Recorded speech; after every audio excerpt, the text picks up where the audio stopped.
So it didn't occur to me to check until I was actually starting this stream, but technically we are on a different version of the game right now, because the prior updates I was doing was on version 2.14.12, and now, according to Xbox, we're on 2.15.2. So I guess technically the builds I've already uploaded very recently are wrong, but in any case,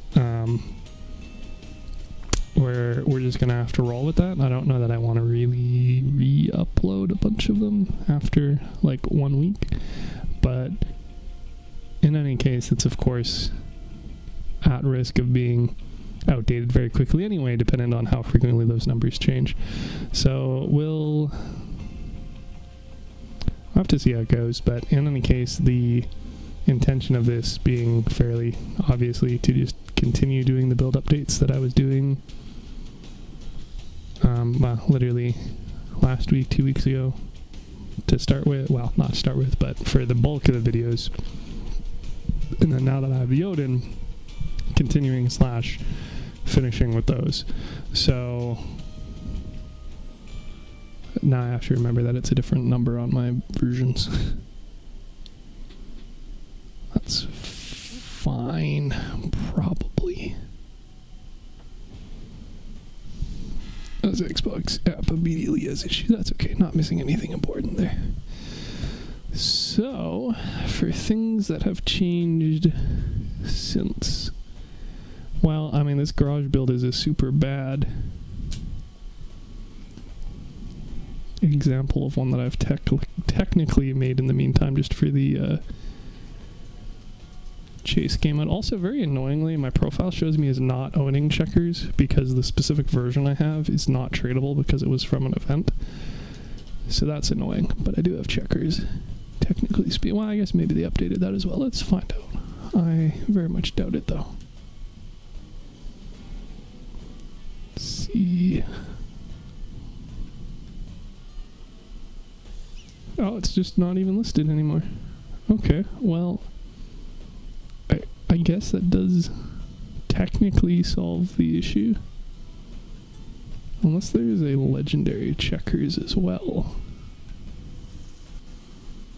What the fuck is this?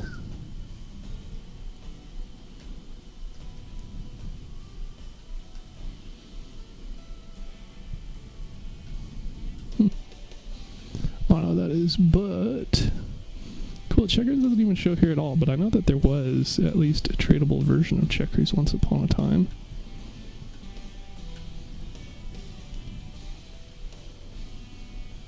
Am I just losing my mind? I could have sworn that that was an issue, quote unquote issue. It's not really that important, but something that I noticed in the past. And it being solved is technically a non-problem, but, oh, because it's listed as pattern checkers, which I don't have. Well, that's technically correct, I suppose. I just have the legendary version, which is not appearing to be a whole lot different. Looks like this is a smaller grid pattern. Possible to get the parts from Tango 1. That's another thing that's changed, I guess. Technically, I did turn on the in-game text chat because Discord is a clusterfuck, as per usual. And assuming they're talking about Bartisan, I don't know what else it could be.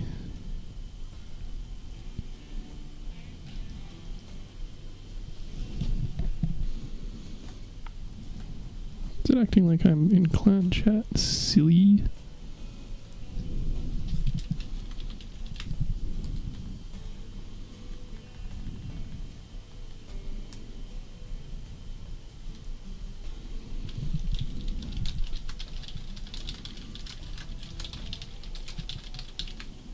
Oh, apparently that was just straight up in clan chat. Cool. So I'm obviously going to have to...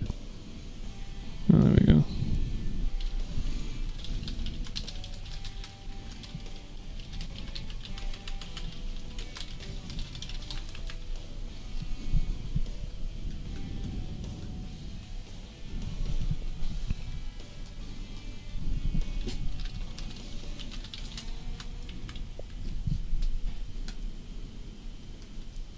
Alright, we'll just leave that. There we go. Filter out a bit for the time being, despite my misplaced text, but whatever.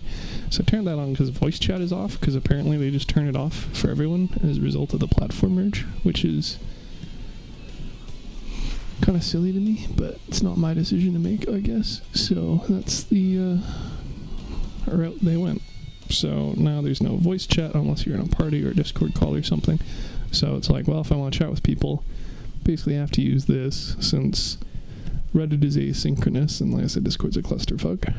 But this also doesn't show up or work in-game. So it's only if I want to chat with whatever people happen to be in general at that specific time while I'm not in a match. So this, as per my Reddit post on the topic, is the current build I'm using for Chase, because Jotun does disgusting amounts of damage. Sorry, Jotun strips damage resistance just as part of its cryogenic effect. And for whatever reason, that also applies to the, like, seemingly 75% damage reduction that applies to the raid builds in order for the, raid to last longer than 5 minutes. But then the Jotun strips it for whatever reason, and that also has it apply to the Akari, which deals damage to the entire build as a percentile of max health. So that ends up being a fuck ton of damage. So since this is part of the dailies anyway, I can just show it. Mind, because the Jotuns are not particularly good at dealing with the little guys, this build is pretty vulnerable to them. But I was running the narwhals before, and while it did let me deal with the little guys, it ended up having a more consistent amount of damage, but less maximum possible damage. So I got a 95,000 damage tick running the Jotuns in the Akari, and the highest I got with the narwhals I think was probably around 20,000. Now, that's not bad in its own right, but if the goal is go fast, then this is going to be better. So yeah, even with me having negative damage due to the Catalina being below 3 charges, it still dealt 15,000 per tick with the Akari. So if you're in like an ideal situation, you'd have teammates bring Jotuns, preferably with like the Hadron Mine combo, so they could just keep hammering those out all day, and then have somebody run Catalina with multiple Akari, so they have 100% Akari uptime. But that's not the case, because I'm playing with randos, so this kind of works. And then because I'm also not using the narwhal, I end up saving like 2,000, 3,000 kilos of mass, because those things are fucking hefty.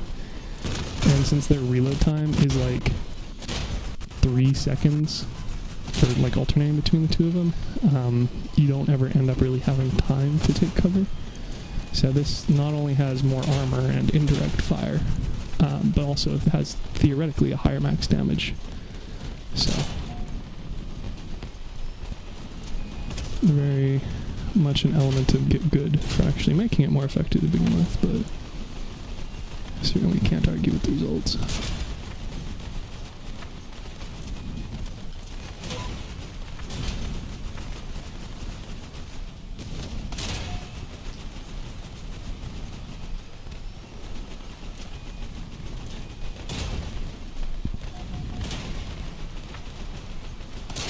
So, assuming, again, the rest of your team is semi-competent, which luckily it looks like that is the case this time. Oops, I say as I ice myself. This makes the first and third challenge a lot quicker to get done for, which is complete a match and then do, I think it was actually probably the quickest match I've done. I'm guessing that's probably closer to 2 minutes than, 3, but yeah, so that objective is a lot quicker when you're dealing literally hundreds of thousands of damage. And then the third one, which is just deal 10,000 damage, is of course a wash as well. But the middle challenge is earning points, and the points are significantly weighted towards the length of the mission. So it's bad in a sense. Like you're probably going to have to spend 20 minutes on this, whether you complete 5 in 4 minutes or 2 in 10 minutes, just because of how the point spread works on it, unfortunately. But again, at least for the first and third one, it's nice. If you wanted to grind batteries I guess you could. Like, batteries don't tend to be a very lucrative resource to begin with, even in PvP. Like, scrap is like half of its, a third of its, like, maximum price, and yet that still ends up being a lot better just due to the amount you get for overall value. But, like, yeah, if you absolutely wanted batteries, I guess theoretically farming this with a group would be faster than farming the PvP, especially with the risks of, you know, losing and the time to queue and whatnot. But at the same time, also, you can get fuel that route, and even, like, again, with ideal sort of, like, completing this by that 20% mark, like, you're not really getting any more batteries than you would get from a PvP match in the same amount of time.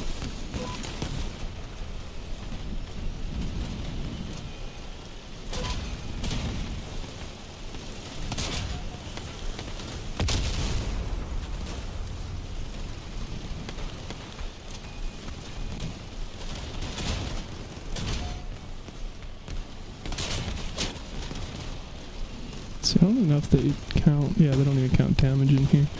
And despite it being a raid, they don't count damage in the top left either for team contribution.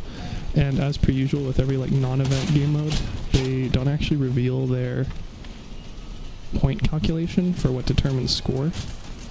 So unless you have the pop-ups enabled, which I don't, and then track what each of those different things are for, kind of hard to ascertain how much your overall damage is. But in any case, I mean, like, those 5,000 ticks are like the lowest you can consistently get, and that's still worlds above what others are going to be dealing. And then of course it can go up to those fucking 40,000 monstrous damage values. Like, the highest I got was, I think, about almost 100,000 in one tick. So you're not going to be doing that with even porks, I'm sure.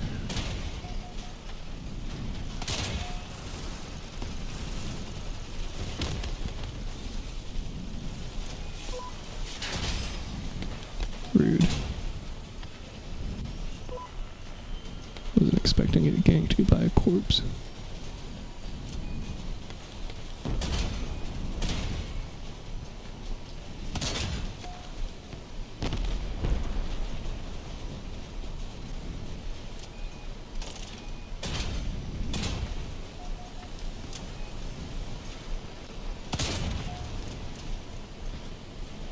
Yeah, and then now once you're starting to get, like, the only 1,000 damage points, it's because it's low enough that pretty much all of the parts are just one-hittable, but very reliant on teammates to actually do that.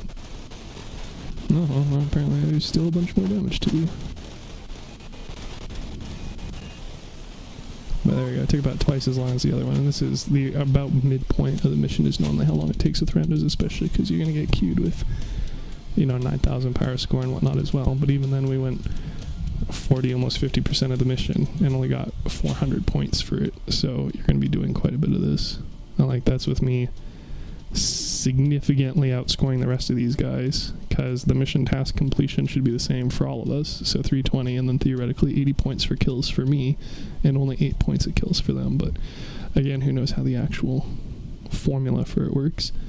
This is also actually, honestly, not a terrible way to farm patches for the daily, if you manage to, you know, actually qualify for a bunch of them, Nerves of Steel theoretically being easy enough. The narwhals were preferable for actually, like, killing parts, since the Jotuns, again, don't really deal a whole lot of direct damage. But again, the narwhals are like 1,300 kilos each, even with them being mass fused from the current battle pass. So, you know, on a Catalina, it's already not mass fused and has an Odin and a flywheel and 16 energy of weapons and thus no engine. On 6 Icarus 7s, which are the worst for tonnage per mass in the game, it's not leaving a whole lot of room for armor. Anyway, like, even now, I mean, I kind of just gave up, and on the front I put train plows. At least I can resist those guys ramming me a little bit more now. But, like, theoretically, you could definitely get a lot more mass out, or sorry, yeah, armor out of the effective mass if you were so dedicated to doing so. But, like, as I said with the again, the Reddit post, the like build I had with the narwhals only had like 700, 800 points, something like that. And people are questioning why. It's like, well, when you have 17 energy on a light cabin, like, your weapons cost a third of your total tonnage. Sorry, a third of your total mass. Never mind tonnage, probably closer to half that. It's a little difficult to get armor on, even if you're using the best in-slot parts, which, since I have the structural part calculator, I was. Also, yeah, the whole getting bullied by little guys thing is still very much a point, so I have to be fairly reliant on my team actually being clever and capable enough to actually do that. Which again isn't always the case when you get keyed in with 9000s who are effectively doing high-level raids for the first time. And again, we don't have voice chat anymore, so I can't even ask them to. But whatever, it's the sort of thing too, like this deals enough damage, even if I'm only hitting them for a couple 5-digit numbers, like that's still more damage than other people are probably going to deal in the entire raid. So if I, you know, live fast, die young, but I end up crippling the enemy builds a lot, then great, then I can just sit here for the rest of it. Like, the double cyclone is probably not going to deal 40,000 damage, even with respawns, so.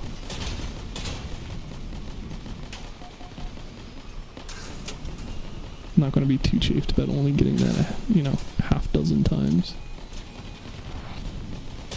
Don't think Rippers are the play, though. They have, like, theoretically my entire team is also buffed as a result of me running the ice damage, so me freezing it is probably, like, still a secondary point to me dealing damage directly with the Akari, because, again, 5-digit fucking numbers. Kind of hard to beat, but, like, even without my Akari, like, I don't really have a need to respawn at this point, because the time difference with me already chopping off 100,000 or so of that thing's health means that, yeah, generally I can just freeze them, strip all the resistances, even though I'm pretty sure the devs didn't add a flat damage decrease specific to this raid just for the new system to completely circumvent it, but that's what they have currently anyway, so yeah, the grind being a little slow either way, unfortunately, for that second challenge. So let's see, that match was, wow, no, that's a patrol. Yeah, so 2 minutes, 10 seconds. That's the fastest I've had now then, because the prior was 2.5 minutes and was with porks. I was kind of surprised, I had another match earlier with 3 people running dual retchers, and I was surprised at how long it took. But to their credit, they were dealing with the little guys, and like with most people running the retchers, they seem to completely ignore the perk, which is identical to the crickets. The further away you hit something, the more damage it deals. People seem really interested in just barrel stuffing.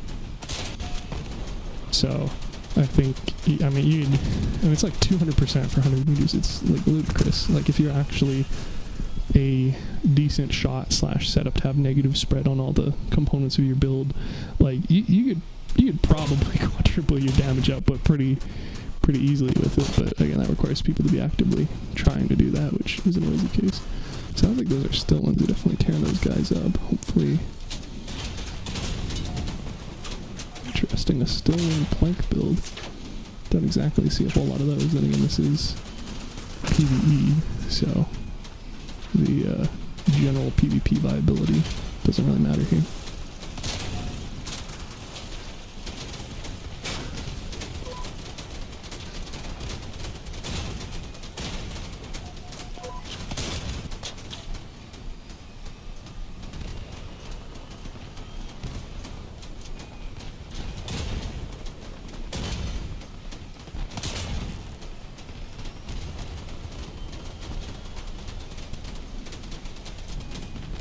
They're definitely doing a good enough job of killing them, though, that's for fucking sure.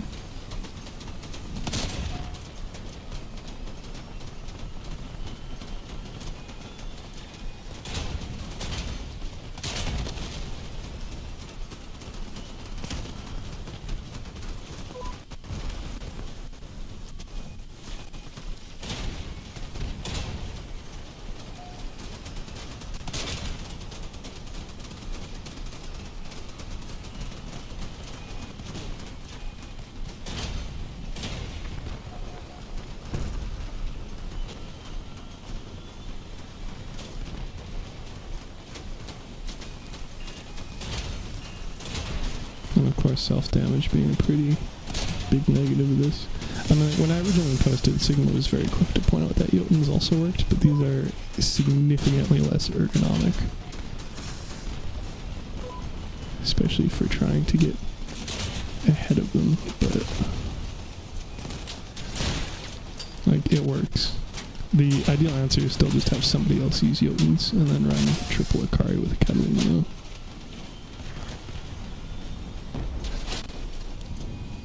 Because if you're gonna have somebody essentially, like, I don't even know what the word for 20 times is, but whatever that word is, if you're going to multiply your entire team's damage by 20 as a dedicated role, you might as well have somebody else be dedicated to running multiple Akari.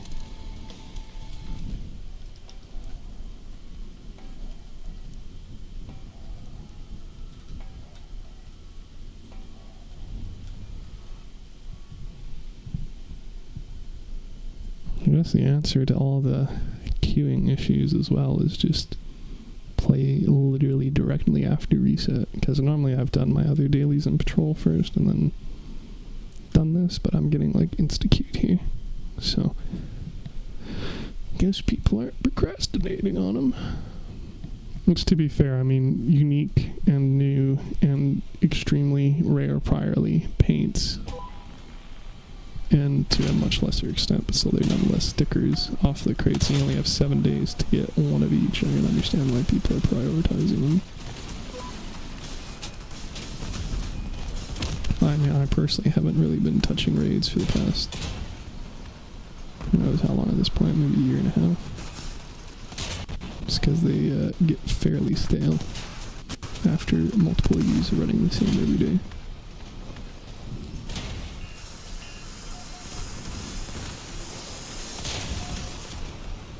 Tell you right now, that drone dude's gonna have a really bad time. At least they'll probably be able to deal with the additional enemies floating around, just because I don't think they're gonna be able to get or stay near the big trucks long enough for the drones to lock onto them. And even if they did, they just get immediately bodied by the truck weapons. Yeah, kind of like that guy.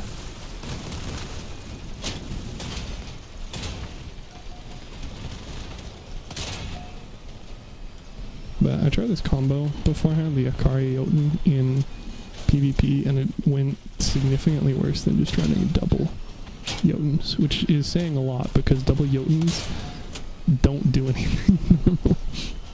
Especially in PvP, where things don't drive any straight line and are very conveniently, you know, stripped of, like, probably multiple hundreds of % of damage resistance equivalents.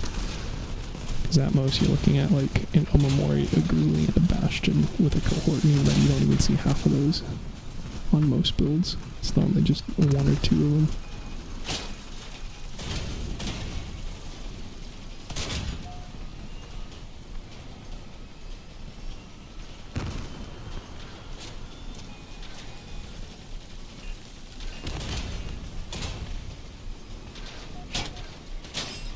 Thanks, teammate.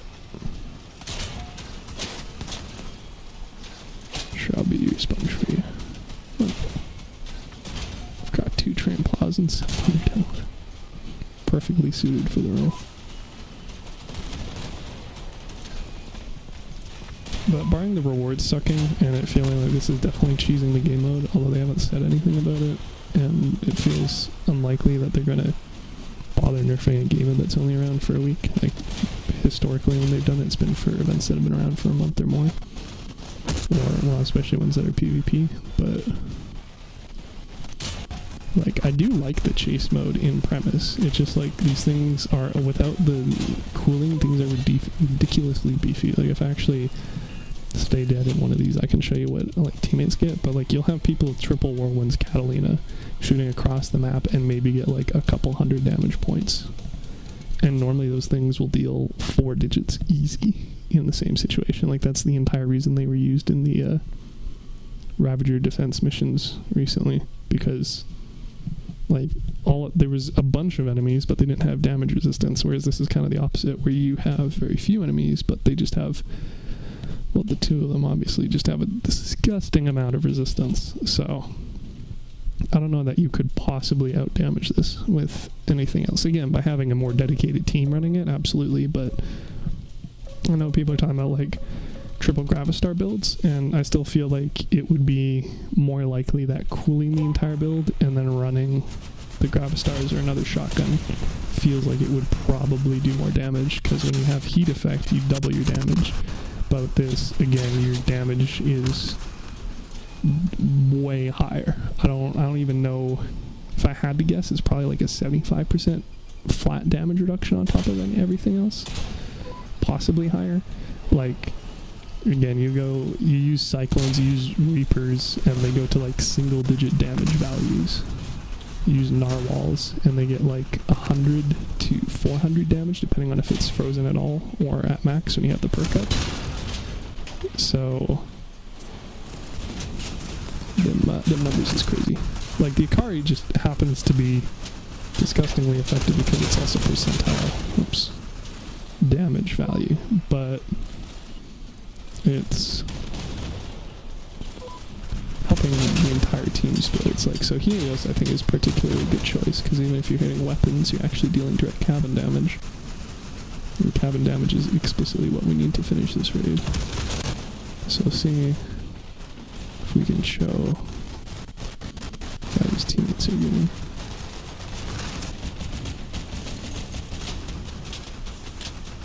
Yeah, he's only breaking 100 damage per tick. I think they were hitting about 300 per burst, which honestly the Prometheus isn't doing too bad. But also I can't exactly see their damage when they're cold either, unless I like explicitly died as soon as I threw the Jotuns, in order for the kill cam to still have the play out and then me swap to a teammate before the enemy leaves the puddle of ice. But I guess theoretically I could ask them. Unfortunately, the pertinent person, the energy weapon user, is not on my platform unless I can't send them a message. But again, voice chat doesn't work anymore.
Oh, so much for this route.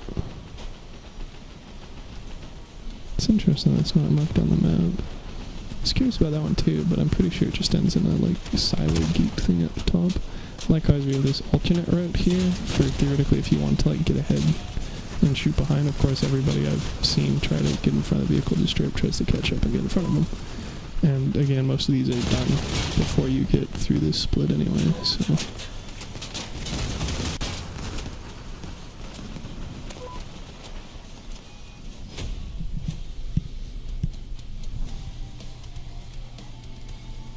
Let's see, yeah, so I actually was lower on the damage end of things that time.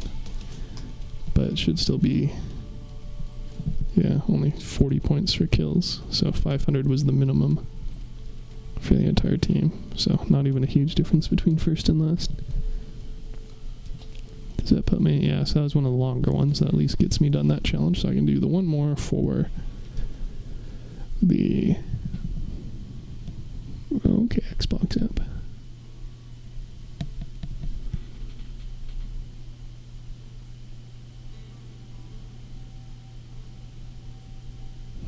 Alright, well, you just keep staying super pixelated then. Xbox app. What a piece of garbage you are. Anyway, do this for the damage, but again, it's just like I only need to do one tick where, and then that'll be the sort of wrap up for this build. I don't suspect it'll be nearly as useful in PvP since people can just one-shot me with scorpions, one-volley me with pretty much anything that'd be at the 13,000 power score level, especially because it'll match with up to 20,000s. So, oh, look at that! Somebody's running Jotuns. How exciting! I wonder if this guy's running just the Akari. Nope, they're all running Jotuns. That is a strategy. The Jotuns aren't the things doing damage though, so I know these two group up together fairly frequently, but unless the third dude's running like just Akaris, I have concerns. Especially because I don't recognize the name, and I don't think there's any clans that are cross-platform by nature of limitations. So it seems pretty unlikely. I don't even think you can queue up in groups with them. Like, if these guys are double Jotun and Akari, maybe, but not only do they not have the power score for that, which is silly, because I'm pretty sure I've seen them run relics before. But I can't fathom why you'd need 4 Jotuns anyway. Like, again, you'd just be better off, I think, with a single person running into King Mine. And then have the rest of the team able to actually do damage. Who knows? I mean, they're dying fast enough, but that might also just be my...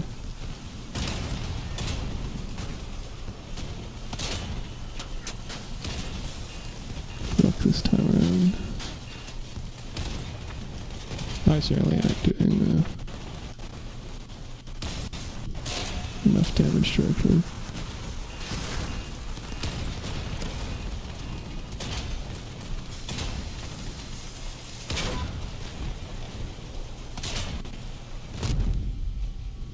Yeah, I mean, like, shit's dying at least. But yeah, like, look at that, like a full Catalina and Jay, and it's only dealing maybe 300 damage to take that route. The Jotuns aren't what's killing it.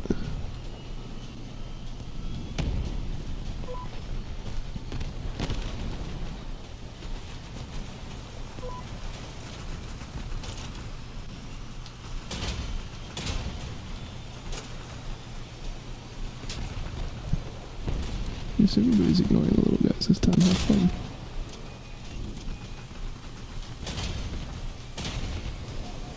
Shame too, because I don't think I would have possibly gotten a better setup for dealing like a 5-digit number than with having 6 Jotuns on the team, and even then this hasn't seemed to be any particularly much better than me just being the only one with Jotuns. But it's not like I can see their damage numbers or anything. Maybe I'm wrong. I don't know. I can say for sure that my Jotuns aren't doing work. Apparently I got more points, but again, that's for probably killing the little dudes as well. Who knows? Certainly not a... But whatever, got that done. Great. So for other... Let's see... For other exhibition builds that I've done, I don't think I've really uploaded anything else in the meantime, but... I definitely haven't updated the spreadsheet for those that I have.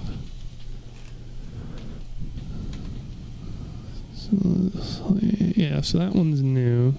Technically, I'm going to have to re-upload it under U15 because I made it today, but that requires a save slot, which I might not have. Nope. Okay. Well, I'll make a note about one of the builds and I can shuffle stuff around. So I did make the Whirlpool again and throw that up a couple times. And then I realized big rams don't actually really do anything, so I could make a variant of them with the atoms, and then that just led me to continuously poking out different things. So I now have a Howl Whirl variant of that, but at 9,000 power score, it's not like it's going to be anti-aircraft anymore. Like, this would be specifically for PvP. And realistically, I think I'd want to try and get Omnis on instead, since the Howl cabin has a bit more oomph for speed, and it's not like you really need the Geagle. So with the, like, power score constraints, if you were to use it in something like, namely, Confrontation, you probably wouldn't want the Averter. And instead, you probably want Omni Wheel. So this isn't exactly a very good turtle, but it is kind of like a tinier turtle. So I thought it was worth mentioning. I mean, very much the same idea. You just have the modules on the inside, and then you slap on as many heavy armor parts as you can on the outside. So it's not particularly exciting, but it is also the first time I use these snow cutter plows on something. Because you kind of fairly niche when you have to, like, having an 8 wide necessity of a bumper isn't new, but having it 8 wide on the outside but only 6 wide on the inside is. So that worked pretty okay. And then the fuselage also actually looks a bit more like a turtle face than the Ermac does. But there's me wanting to mention it. I don't think it'll actually be used for anything. So we can take this bad boy down.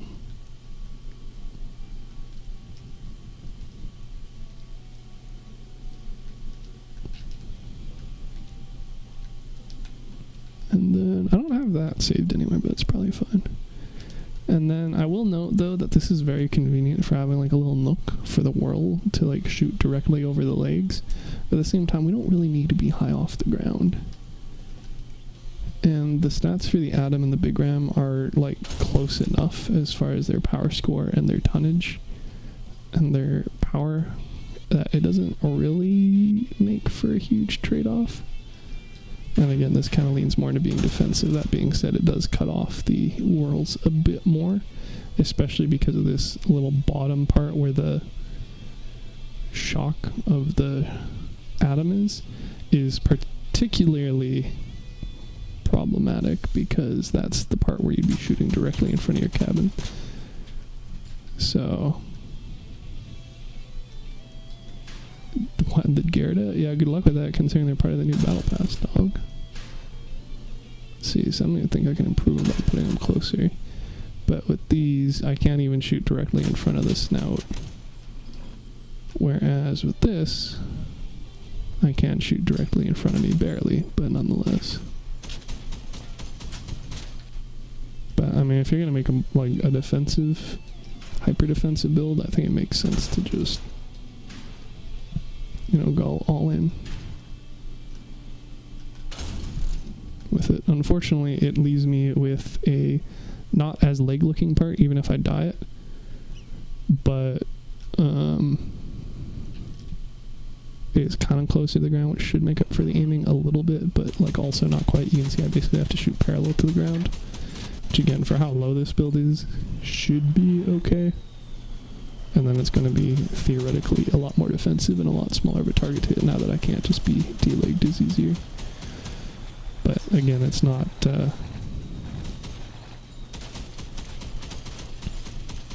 necessarily a GG easy upgrade either. So, I don't really know what I'm going to do with it. Additionally, the current watermelon challenge that's going on for this, next month, is one that adds a new paint, one actually called Turtle, and I don't actually know if they have it in game yet.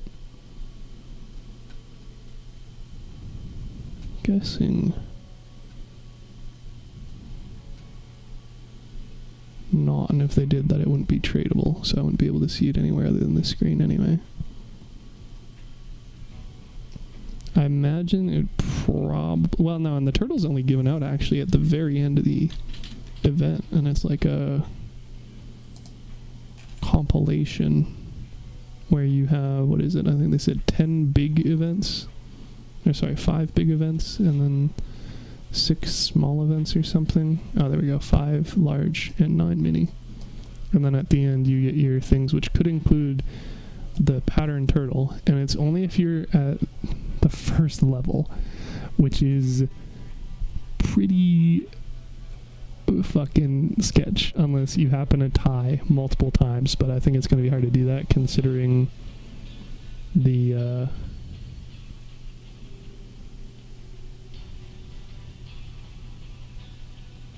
what? This doesn't make sense. If one user has 56, they take first. One user with 54, they take second. And then 15 with 49. All of these would receive a first level reward. Wouldn't it be the third level? The third place reward? But they seem to be saying that the 15 users and the one and the other one would be in first level, and then 40 and below would have second and third. I'd expect first place. I don't know. Maybe unless the first place isn't. Unless first level isn't first place, but if it's like top 3, maybe in this case, that would be my assumption.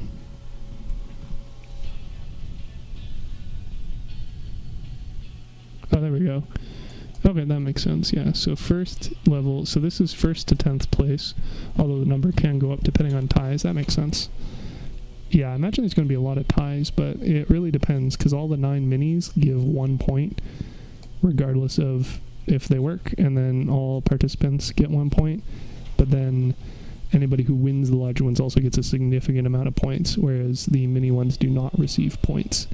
So in theory, if you can, if you participate in all of them, you're looking at least 14 points, but the spread between the first top 10 could be pretty wide, because in theory you could be getting up to 14 plus 5 wins, so you could get up to 64 points in theory.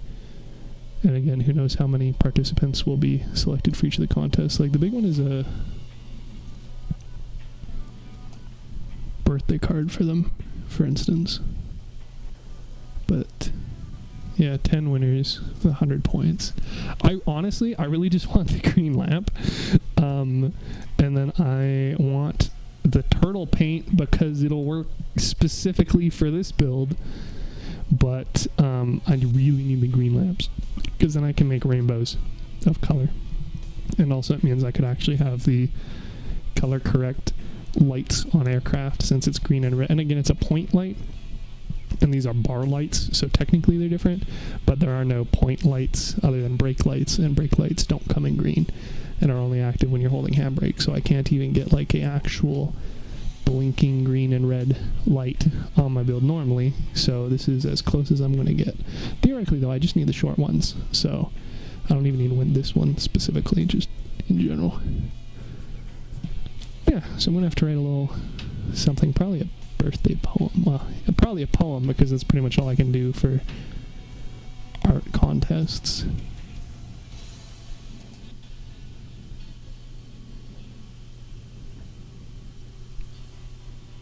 Yeah, I mean, like, poetry isn't exactly my forte, but I can rhyme and count syllables well enough. And I'm probably not going to be able to do anything unique as far as RP or just...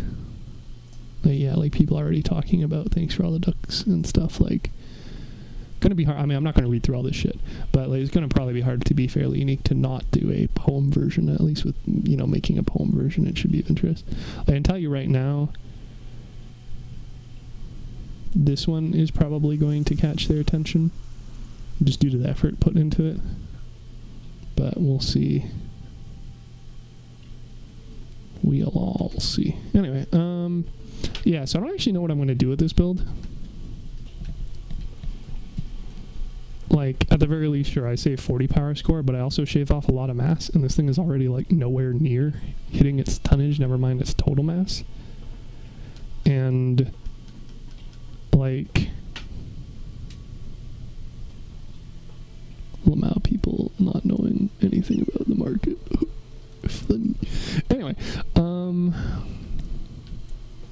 yeah, so on top of, like, the aiming issues, there's power score issues, because, like, while, again, this was originally just used to fight aircraft for the challenges, which we haven't even had for a while, lucky for us, which probably means that we're going to get one next week for the last batch.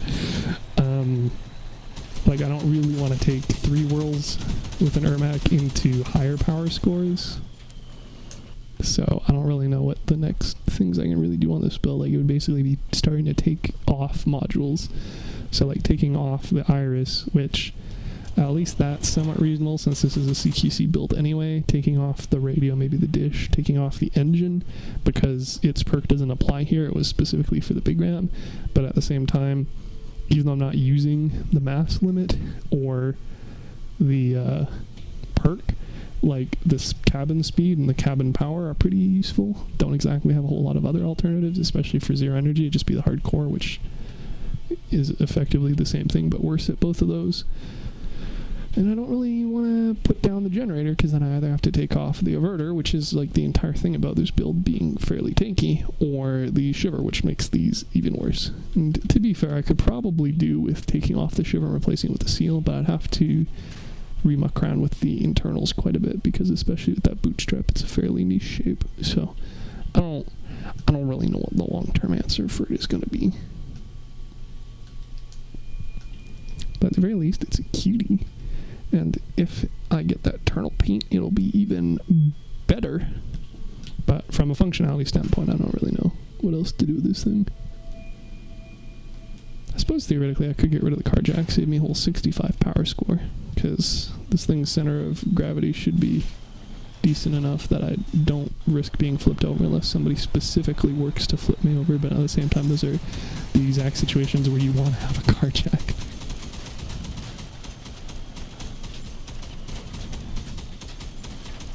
So, I don't know, it's in TBD category, especially since I don't use camera steering. The angles on this are a little more rough than the Howl variant, just because of the shape and size of the Ermac. How long it is, they can't aim around the front of it very well, especially when I have bumpers on it. But he's just a cute little turtley guy.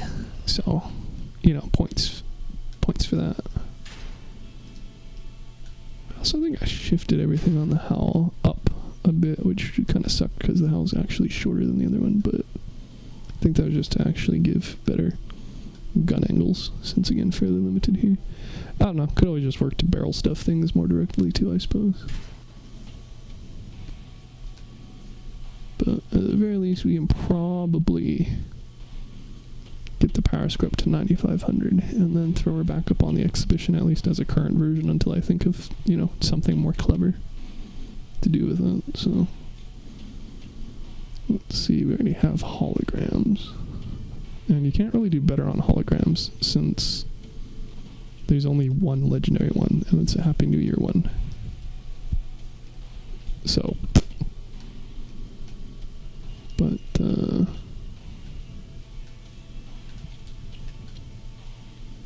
not too sure what I'd use the other 7 for. Well, we don't really need Zen turtle music, do we? I guess we can. Happy little fellow, isn't he? Soldier duck fits. Let's see. You can't really put a whole lot of stuff on the back of it just because that'll interfere with the worlds if I have to shoot behind, which generally you do once you lose like half of your durability. You start turning around trying to shoot behind you.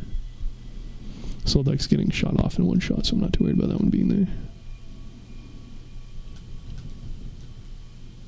Could maybe tuck some stuff under there.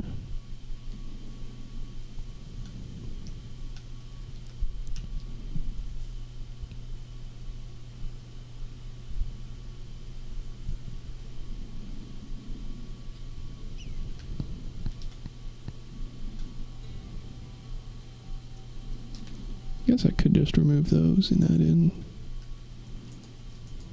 the little placebo ones. Like, I lose even more durability, but that shouldn't make a huge difference in the end. And see if there's any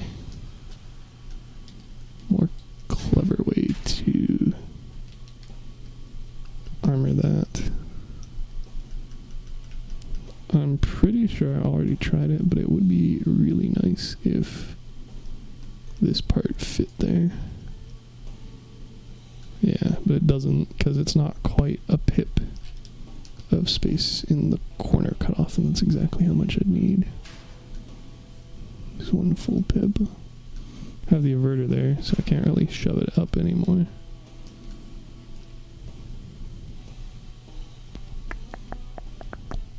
And that's functional, even if only just.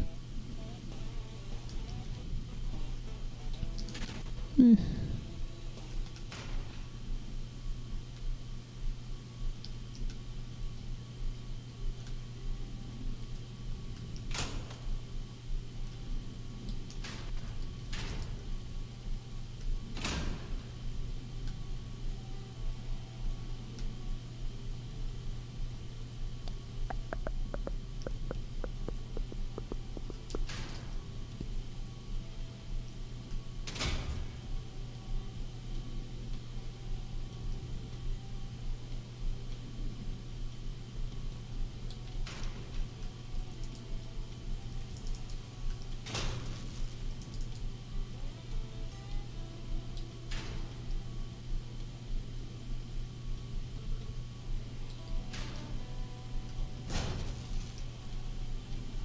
I think this ends up actually being less durability.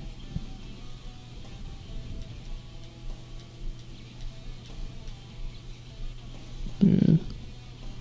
I actually managed to squeeze more out this way despite it taking up 1 pip less of space. So again, maybe we just say sucks to be me for the meantime until, again, I figure out a more clever solution, if at all. Alright, paint our little guy up. We need shining, which is evidently a lower tier than I recall it being.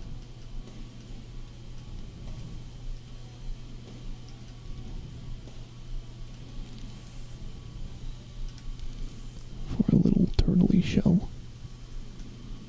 And then we need Misty Marshes, which is the opposite. That's definitely a...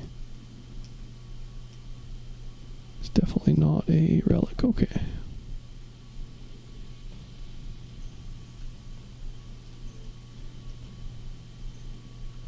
I thought it was a high tier paint. Am I losing that as well? Oh, no, it's still right there. Great. There we go. We'll give our guy little flippers. Little cute flippers that make energy orbs. How exciting. Good for a little turtle, bro. No, he can barely kill things directly in front of him.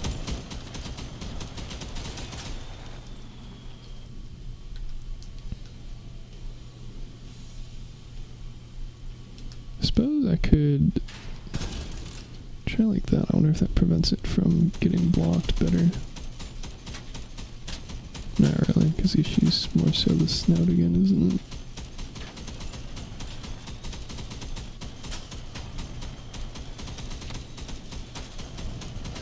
But I can't really move this up because it's not attached to the verter. So unless I want to take that off and see if that solves all my issues. Yeah, seemed unlikely. And then I know that the shock absorber on the top is preventing the LS one. But again, I don't know that I have any better answers for this regardless. So we're probably just gonna have to send her as is.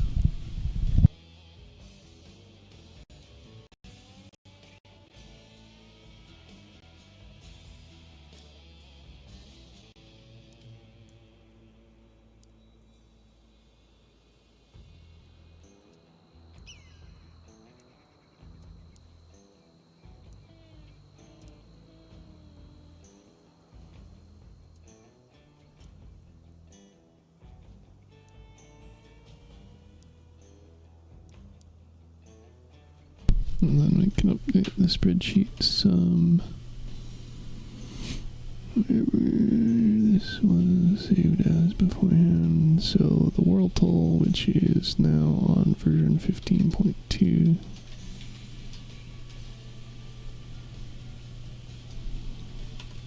And then we'll figure out its actual spot in the exhibition for the order on the list after. Because the more of this we do, the more of them get moved around. So I uploaded the MIG version of the Jawbreaker, which technically I should re-download and re-upload for U15. Why don't we do that? Well, I mean, it's not like I actually updated anything on it, so it can probably just vibe, I guess. Updated, uploaded this, the new bait, although that is something I did do today, so I'll probably want to correct that.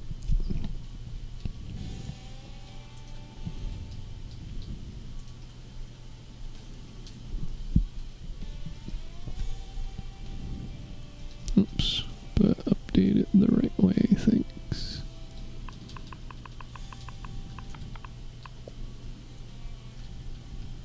So compared to the earlier version, I managed to get the extra hovers, threw them in. I realized spending a point on a Doppler is silly when I was like still missing like 2,000 points of tonnage and 4,000 points of mass. So I'm like, oh, you know what? I'll just put in a fucking fin whale. Boom. More mass, more tonnage. So then I slapped on heavier armor on the inside behind this. So there's another APC panel there, protecting the fin whale somewhat. Not really a whole lot of places I could fit the fin whale though. And then some more internals, so cart jack, iris. And then the, I literally had 1,200 mass, so I threw on the bull bars, or not bull bars, the back end bumpers, because I had 1,200 mass and there wasn't anything else that was even close to 600 mass, so I just put those on the back. Ideally I'd put something like the icebreaker or like a train plow, but I didn't have enough mass for those, and I had the train plows on the front already, and those things are also a bit more than 600 mass, so yeah, pretty much lives up to the name. I didn't really change anything else as far as the aesthetic or anything since I made the last video, so that's good. We'll put in our fast, high damage BBP. It's a joke. It's not good at any of those. And then, oh boom bam, we have our new bait, which is now shelved on 2.15.2.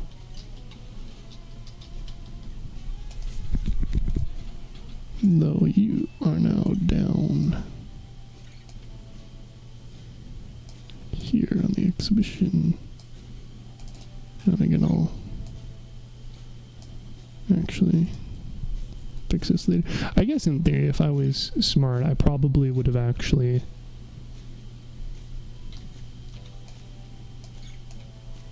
made like a task list on some sort of project management tool, and then they'd actually shift around into the other categories as well. But I'm already using Excel for so many things, so oops.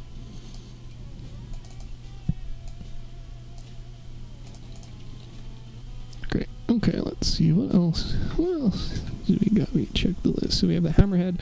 I did do some updates for that. I'm not entirely happy with the results. So as like a quick reminder, this was designed to be like a modular platform for tacklers and elephants and cyclones with different modules color-coded on the inside. So now let's be clever about this for a sec. And we'll put you in that new slot.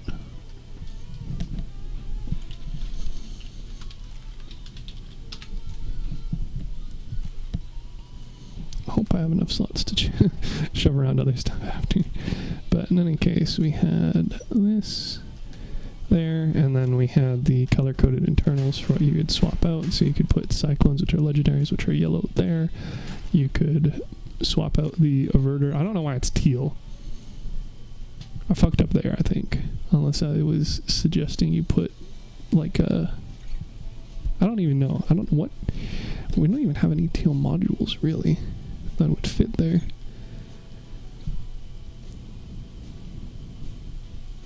I don't know what that was about, but in case you take off the averter, put on a better generator, fit something like a chill, fit something like a seal, etc. But the core of it was, you know, designed to stay the same. And... the thing is that this is a very old build, like literally not this version, but this idea, tucking the bastion, or rather the Goliaths behind a bastion, and then slapping on weapons that also have damage resistance, damage reduction. Like since I started playing like almost 4 years ago. So it was never particularly good, especially at these power scores. Like it was decent when it was at 8500, but like they nerfed the power score on the Goliaths. They've changed a bunch of the formulas on armor and whatnot quite a few times. And you know, I got the bootstrap when originally I was just running this with the Ampere, and I didn't have another module other than the Geagle. So I don't really know what the end game or end goal for this build is going to look like, but in any case, I did try and modernize it quite a bit. So this would have been a lot easier if I put these blueprints adjacent, but I extended the side armor to make it look a little bit better. I swapped out the front for which were APC bumpers, and then flails for the snow cutters, because they were like, they're technically less armor, but they're also less mass and less parts, so I'm pretty alright with that. And then for the internals, I mixed it up quite a bit when I also had fuel in here, and then I decided, you know, for the power score, like this is already pushing like over 10,000, which is going to get in those lobbies with the actual viable builds, whereas this is kind of a art build at this power score, honestly. So I took those out, and then I refilled it with armor, and I feel like I did a pretty good job considering the restrictions of like trying to wrap around the Goliath tracks and them not really following the power of 2 as a result of that. But it's not quite where I wanted to be either, because again, having 4 tacklers with no modules at 10,000 power score kind of sucks. But I also don't want to take off the Averter or the Geagle, because that sort of undermines significant components of the build. So the only other like options are stripping out more modules and armor for like better durability per armor parts, or sorry, better durability per power or mass per power score parts, and we're like not even at the tonnage limit. And because this is now a upgraded cabin when it wasn't originally the mass limit, it also has way more extra mass that I don't actually have any like limit to. And mind, this specific version is probably 1.5 to 2 years old, but I just kept rebuilding it and then like resaving it as I got the better parts without actually like rebalancing it. So I probably should stop doing that with builds, just so I can do a total overhaul at once with all the considerations, rather than these sort of granular swapping out of upgraded parts without actually balancing out the rest of it. But in any case, I'm not super convinced that this is in its final iteration, but I do feel like it's at least better than this one, and I'll continue working on it, maybe. And we can go back to its prior name, the Siegebreaker, because that's a lot cooler than Hammerhead, and is also a lot more relevant when you swap it out for Cyclones or Elephants. So, especially since I was mostly using the tacklers, because again, that's what I'd originally had, and because their perk was specifically weak / not applying to energy weapons, that's not the case anymore. Now its perk is also damage resistance instead of damage reduction, like the cabin cab. So that sort of like linking doesn't work as well. And then also, if I went with one of those other things, I would need an additional energy point for a flywheel. But if I went with, for instance, the Cyclones on the roof, those actually save energy, because it takes 10 energy of weaponry, and then I can have 2 more of the modules. But that's not really a Siegebreaker anymore. Like, it's a different... I'll show you. It's...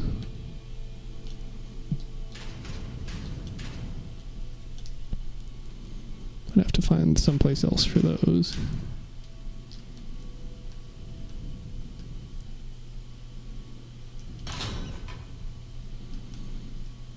And then it helps if I remove all of the tacklers. Then like I can do that and space it like that, and then they'll still be like attached to the cabin. But this ends up being like a very different build overall. Like weapon configuration and feel and handling, and now it's suddenly able to attack omnidirectional, which mind isn't a bad thing. This is a significant improvement in all areas, even just damage. But it doesn't have the same flavor, you know? So I don't know. I don't know. Plus, then I'd want to expand this even more. And not only is the part limit a concern, less so with this, because I don't have literally twice as many weapons, but the parts limits for each of the individual ones are also concerned, because we're pretty much there for most of them. So, like, ideally I'd want to expand this some more, but this doesn't even follow Power of 2. It's another 5 pips. And even if it was, you know, even if I was terrible and made it 6 pips, there aren't exactly a whole lot of equivalent parts that are going to work and keep the aesthetic. So, shrug. I don't know. I just don't know. But in any case, this is the current state of that build. So, you know, huzzah.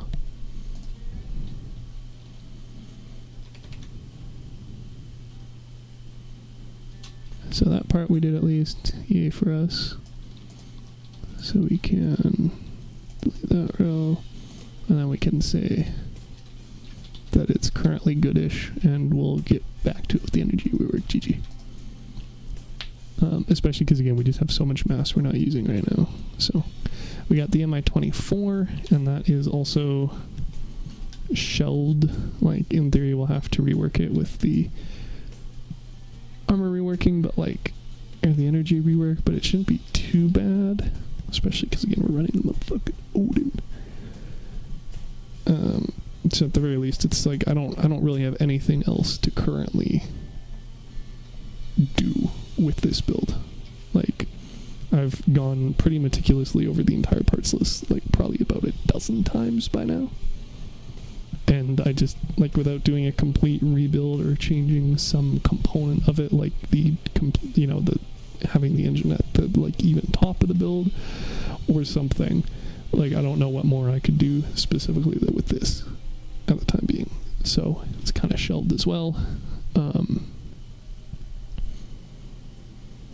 In theory, I guess I should probably consider them both on hold.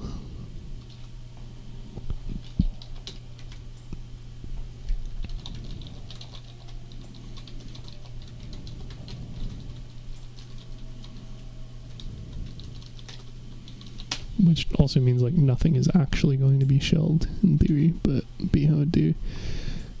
So we can put that again. I don't know that I'm actually gonna.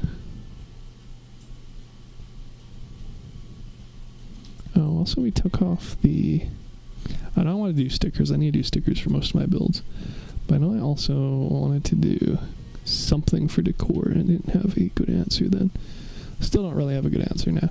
Honestly, we can probably just keep it at its 2.14.12, because, again, I'm not actually changing anything, so even though it's good for the current version of the game, it's not like I'm actually updating it per se, whereas with this it was updated very currently. So the unrelenting, wow, okay, Xbox game app, don't know what you're upset about. Anyway,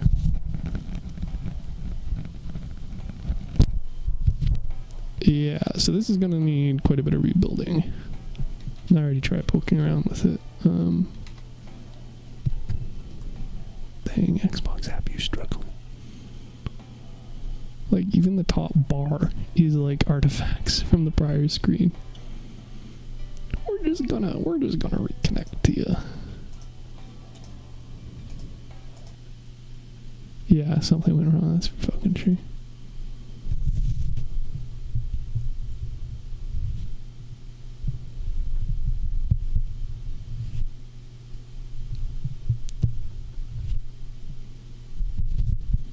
And, like, I did try it in Chase, but, you know, Akari cryogenics OP, so kind of hard to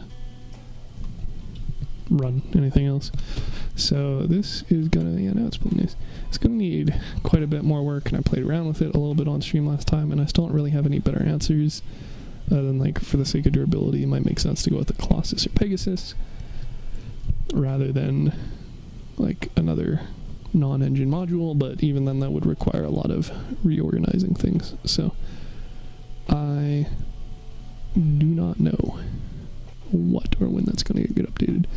This was updated last time, and while again there's a couple of things I do want to change on it, it's like okay enough in the current state, and I don't really know how to poke around. Wait a minute, this was not updated last time.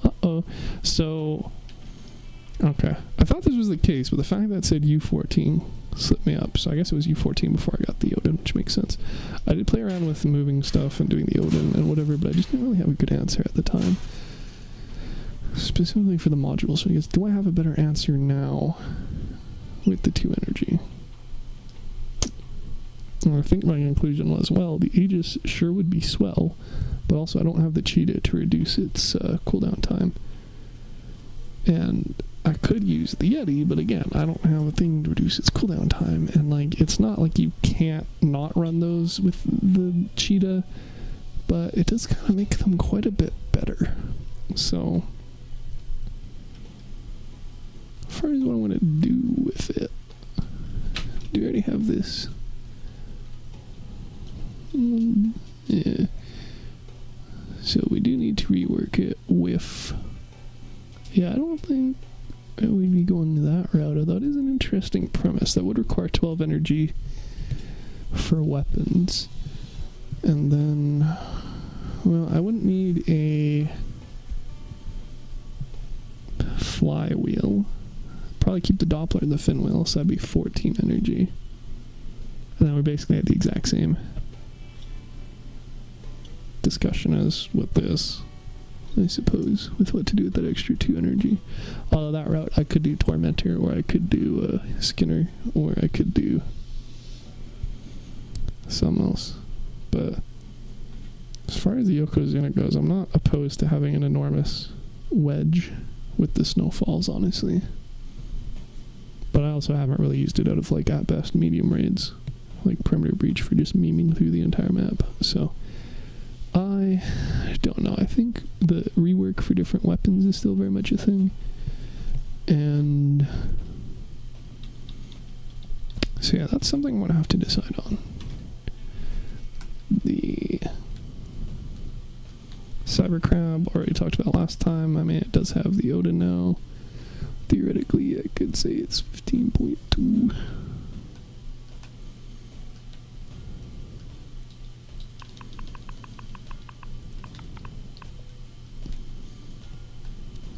Because I did change that when I got the Odin with this update, so great. Still need to do that. The Patrol MiG,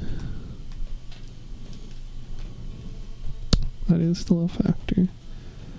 What would I spend my additional module on? I mean, the obvious answer under normal circumstances would be an Aurora. Like, I don't even have a 3rd seal, so I can't go that route. And this is a flying build, so the Aurora is going to suffer at actually having the range on that. But, you know, it wouldn't be symmetrical. Much crime as that would be. Plus, I think I had issues with figuring out where to actually put the Odin last time as well. Just due to the space constraints.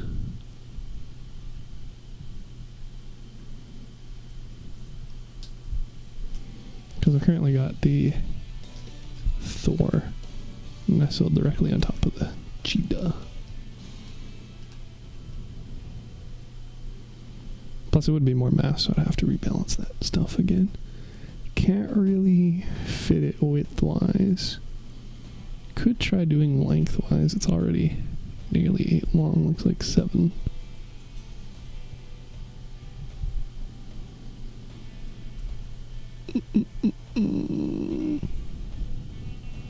But the Yeti is also 8 long, and it's probably not going to fit as nice lengthwise.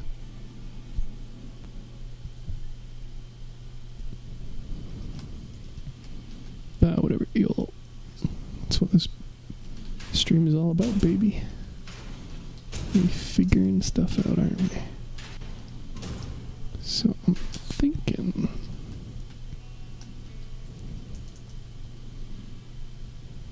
when it's me. What are you being mean about? I just don't think it wants anything wrapped on top of the build. Oh yeah, because this thing's footprint isn't actually a 2x2. It's like the Reaper, where it extends on like one additional pip in the center other than the corners in one direction. Right. So can't really tuck the Odin on top. I mean, if I shove this one forward, then I could shove that one forward. Otherwise, the risk of getting blown the fuck out of the sky. But, you know, one isn't there when you're running a light components.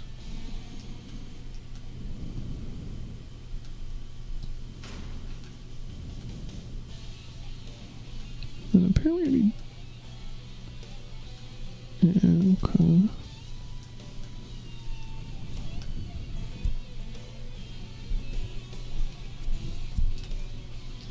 But then what? Theoretically, Doppler, not really a big deal since we're in the sky anyway. And again, it's mostly against bots. So, like, maybe an inverter? Doesn't feel like it would accomplish much. I guess we could try, let's see, cannon rocket launcher, okay. So we're gonna need to go use the actual hind anyway. But we could try with the Aurora and see if we have enough range. Although this now has the wrong upgrades since they fucking quote-unquote rebalanced all of them. Let's see if that works. But now, because I don't have the Odin pushed in, I don't really have 8 height for the Yeti anywhere. So I'd have to put that even further back. Or fit it off to the side. Seems like a much easier answer.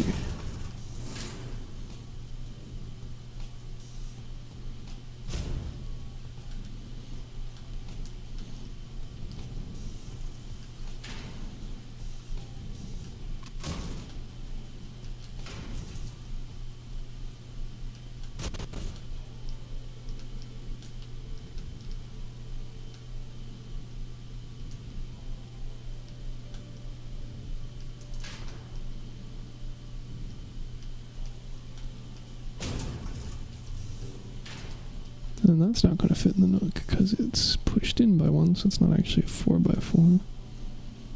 So it could fit that in theoretically, but we want it to actually armor parts. And we can't put these lengthwise stacked because, again, this is only sticking up by 7 pips. I guess how important is it that it's attached to the cabin, really? Because this doesn't change anything.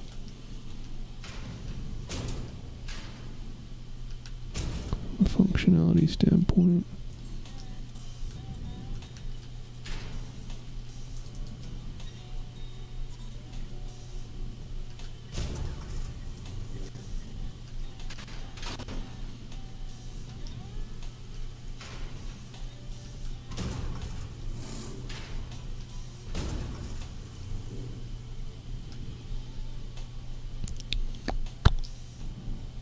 And then we're going to have mass complications.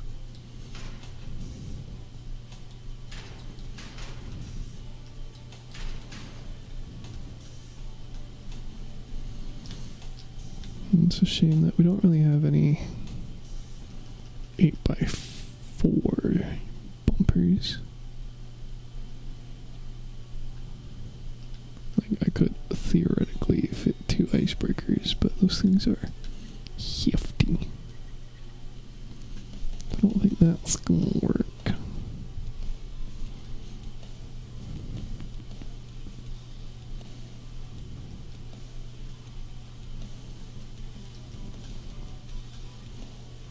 I think, unfortunately, the front's going to have to remain as is, unless, once again, I get a bunch more clever out of nowhere.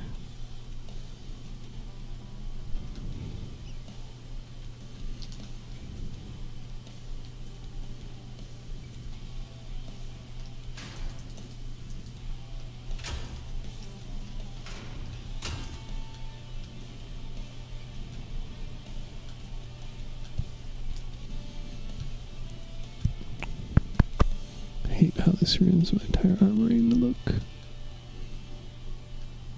So maybe I do just shove it in one more. And then rotate the Yeti sideways. Not because it necessarily sparks joy per se, but because it's less non-joy sparking than the other alternative.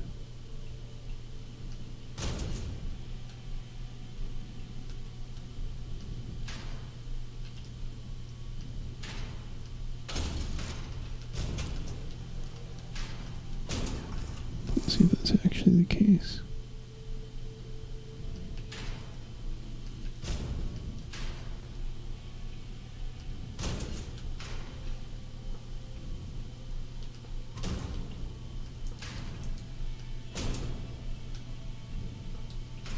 Never actually bothered to check if this is supposed to, like, fit in a specific orientation looks-wise. I guess it would be the other way.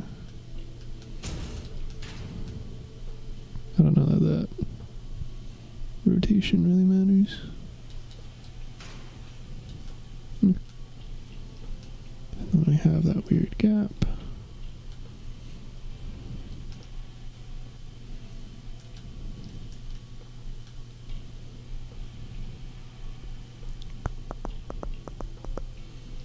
Oh, and a lot of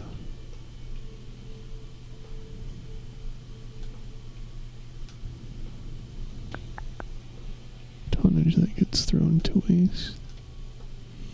Oh, I can't do much about that.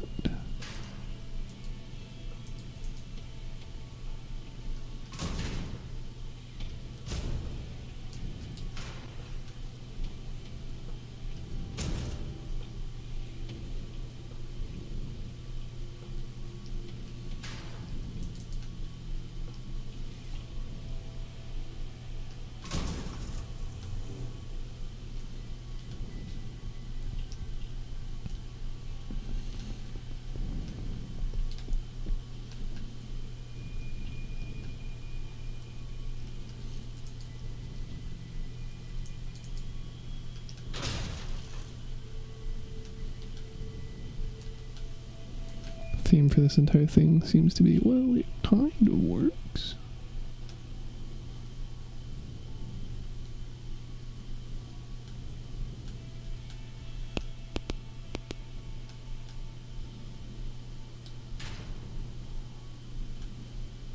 You know, honestly, I'm just gonna stack that vertically anyway.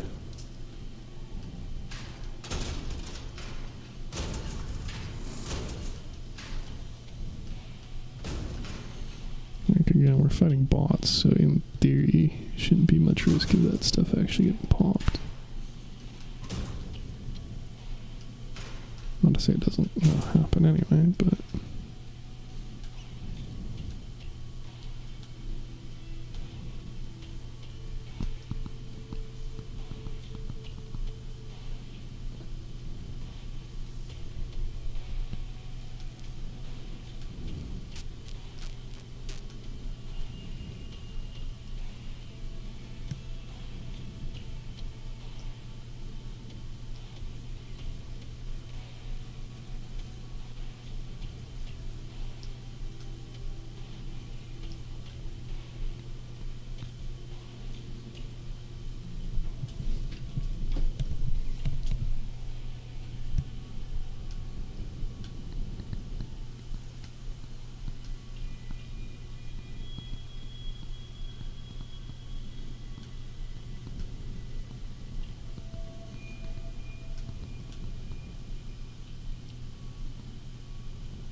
Actually thinking of something a bit more radical.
Yeah, that doesn't really seem any better.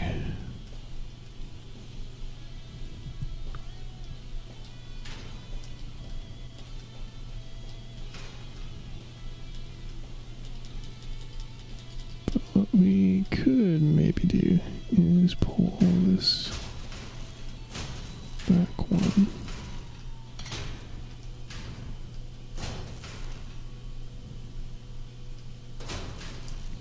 Because that's still connected to the cabin.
Okay, that's not the worst idea I've had. Mind packing armor probably going to be a bit difficult with the mass I have left.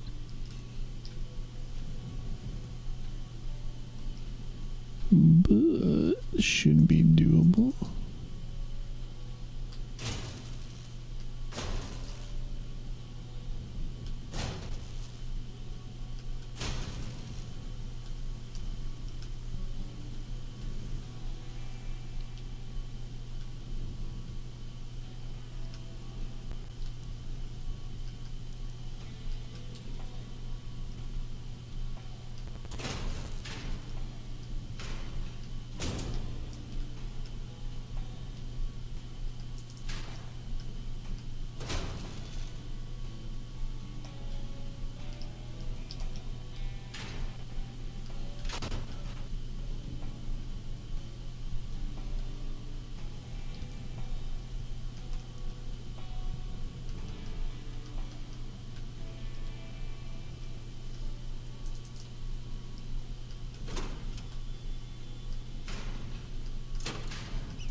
Well, I should be fine so long as I don't get, blasted in the ass.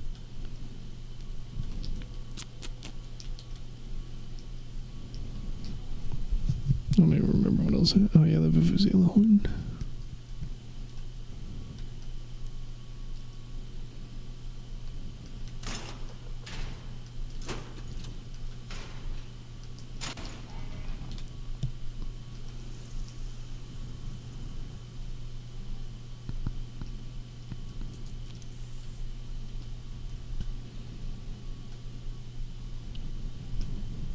Okay. I think that's not terrible.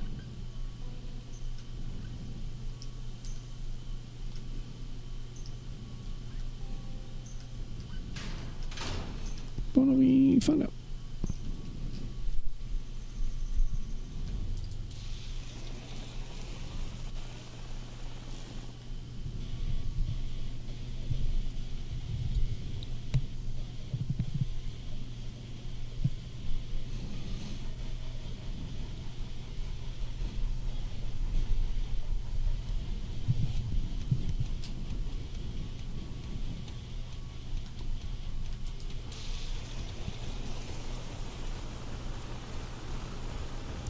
Alrighty then, that's a lot of armor.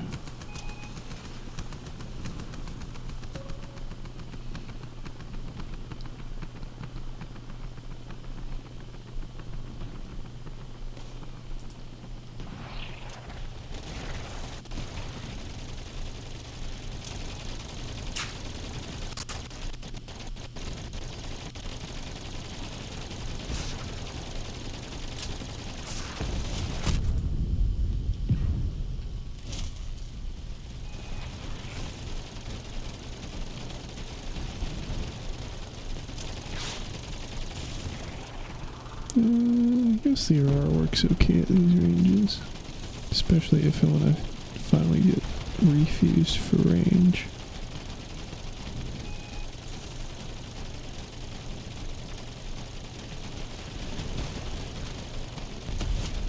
On paper, at least, it is more DPS.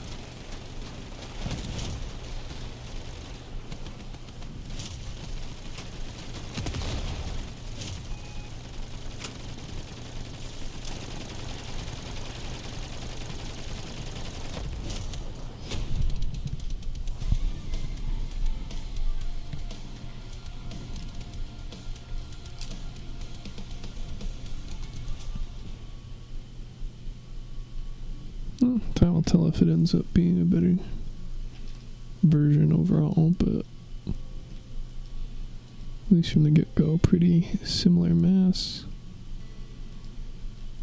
speed, duro, so again, theoretically more damage,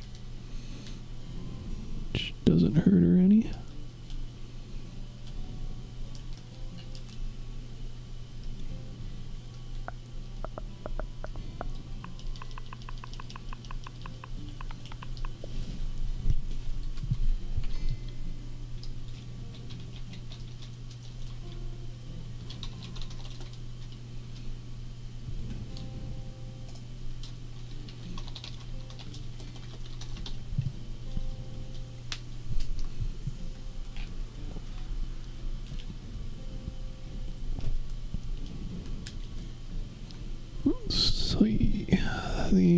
larger one is going to need quite a bit of an overhaul as well. But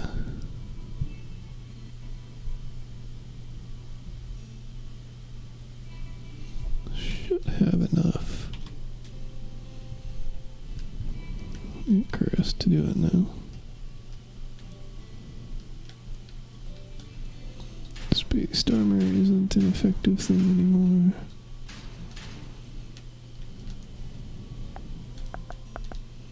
What did we spend that additional point on? We've already got the whole suite of options. Trombone is probably going to be too much work. And again, would mean I'd be changing the aiming angle just to facilitate that. I guess another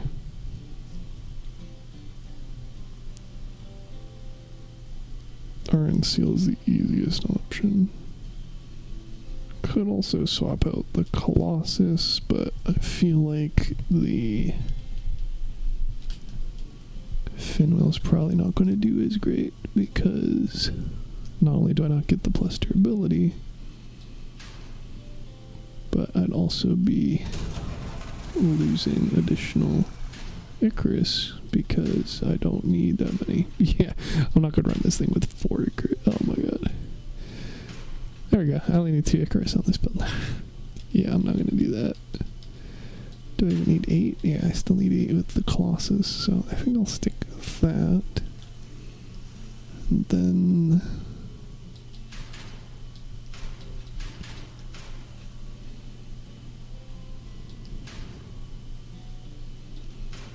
can look at changing the armoring.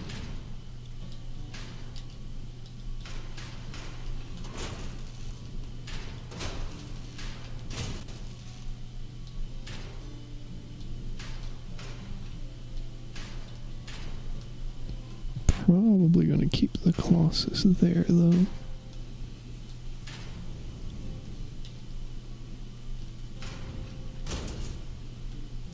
Probably fit the Odin in the Nook.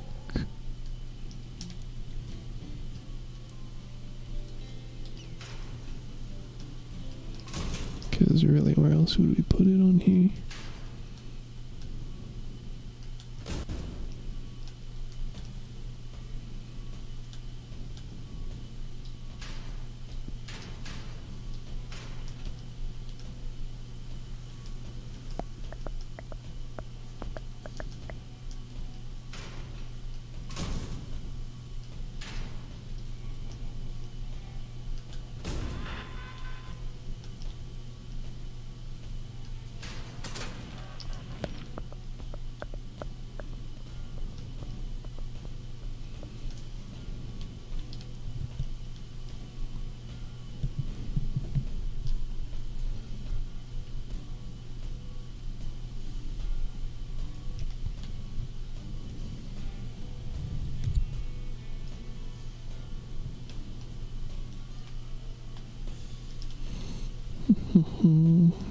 Can't really averter these terribly well. And this is primarily a PvE build, so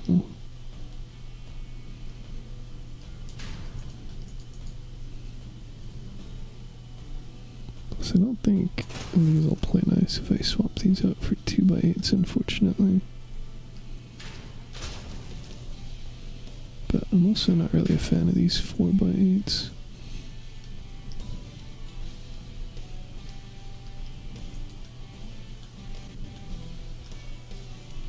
But of course I'm going to end up with very long boy if I push them in. But that also just makes it harder for them to hit me. Well, it does also make it harder for me to rotate. I guess it's just a matter of if I can actually pack enough armor to make it worthwhile.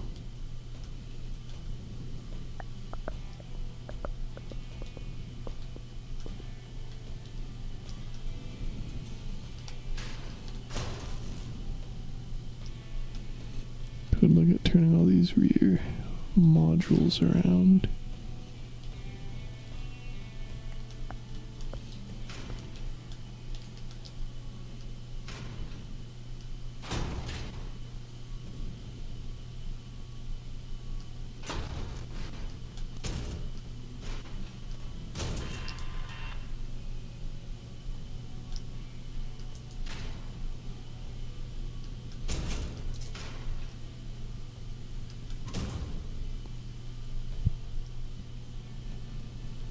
Theoretically ever so slightly less risky.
Can't really shift the cabin forward. I think I could shift the modules back and then do that, but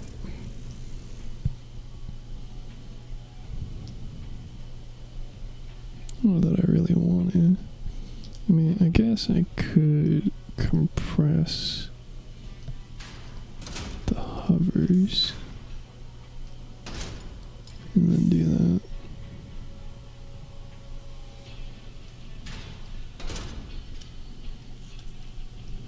This thing has just got such a large footprint with all this stuff on it.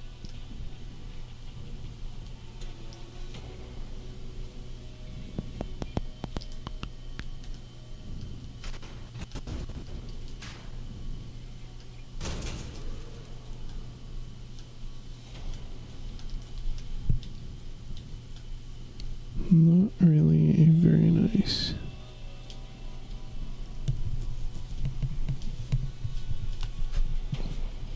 size of parts to combine into either.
Other than aforementioned concerns about being long boy, this kind of seems to work.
Well, Frontier Defense would be a excellent way to check out how well this works, but Rock City is one of the ones which is definitely better for the Cyclones.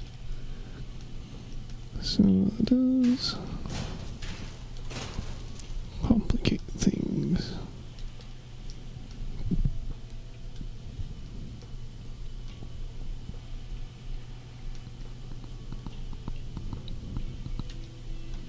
And I still don't have an extra point spent on anything, huh? Which means I deleted something by accident, which is probably the Doppler.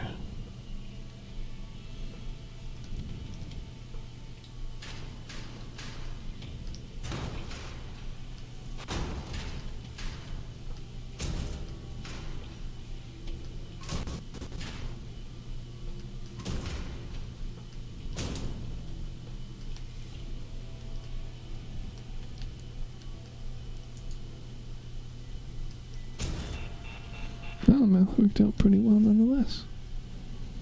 Yay for me.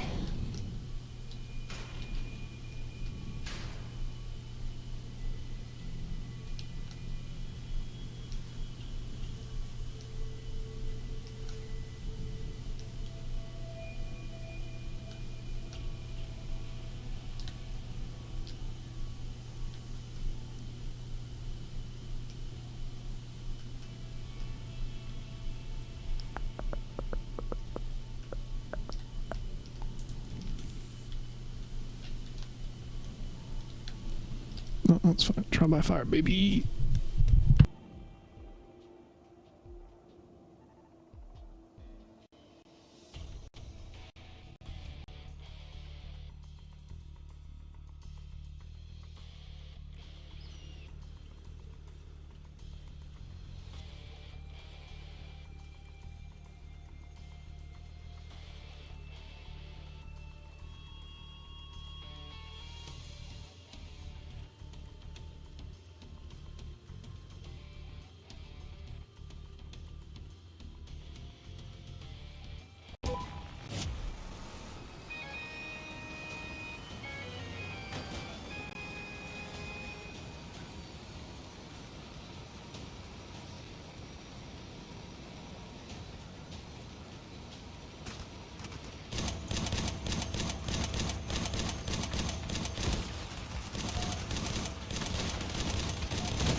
Okay, well, I think I'm getting the hang of the new system with this, since I used to have the 2 hurricanes on separate buttons, but it's kind of hard with all the buttons I currently have.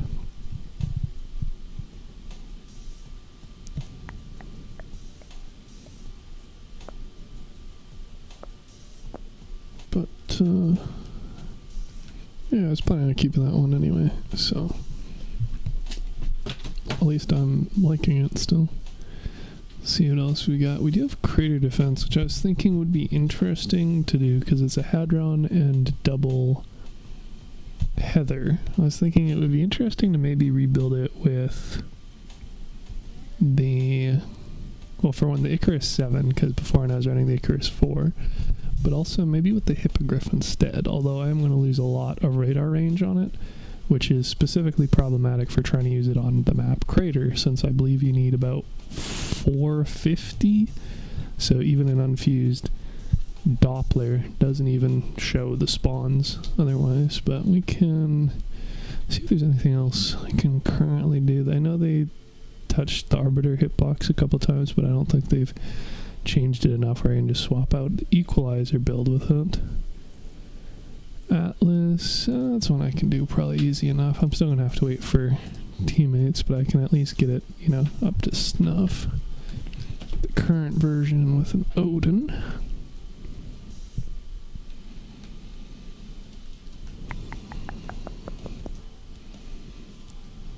And I might as well say U15 for that as well.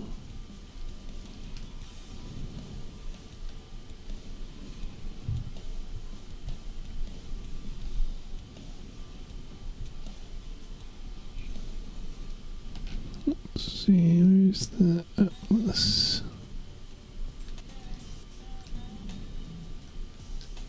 This is saved, yep. So we've got a new orientation for the coupler. We've got a new cabin. Oh, same cabin, new upgrade. And we've got a new generator.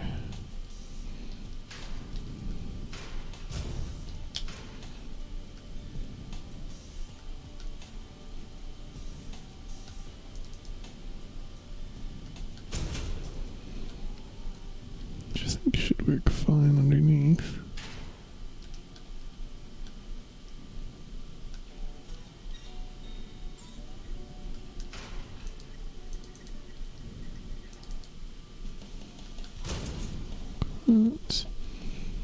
We've got a new engine too.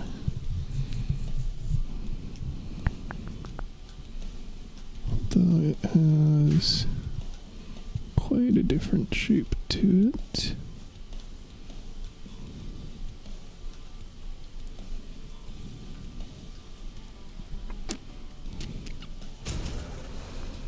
And I think due to the mesh we can't even move it up all the way, yeah. So at best we'd be looking for 6x4 panels. Luckily we have a few of those, which, let's see, that's 97 for 189. These are 88 for 198. So that should be fine.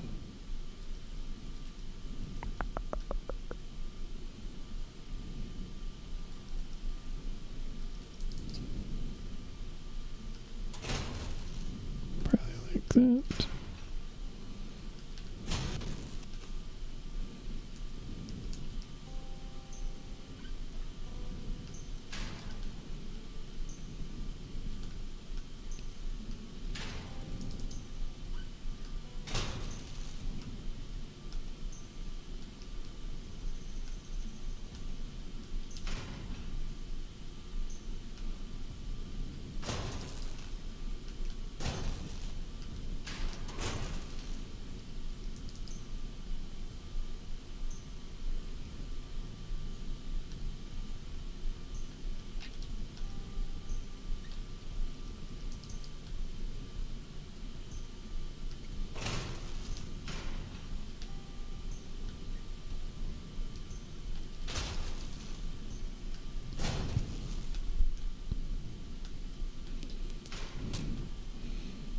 And then, damn, we still got a bunch of mass to play around with.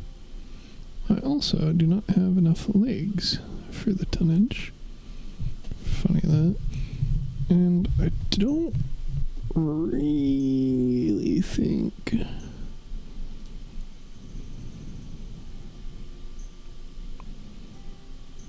2,600, I don't know that I could even get that with tonnage upgrades, not that I generally want to go that route. So I am going to need another 2 of those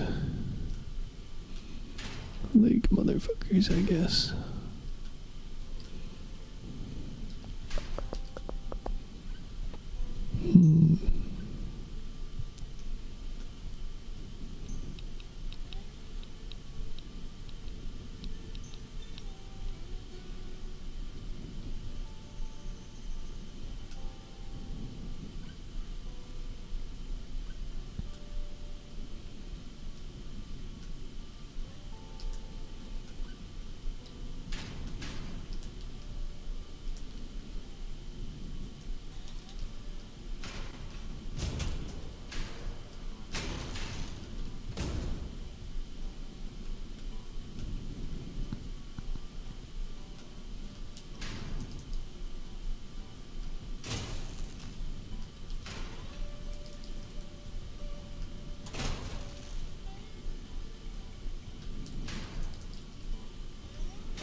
At the very least, to make up the difference, I can turn these frames into the hefty versions of themselves.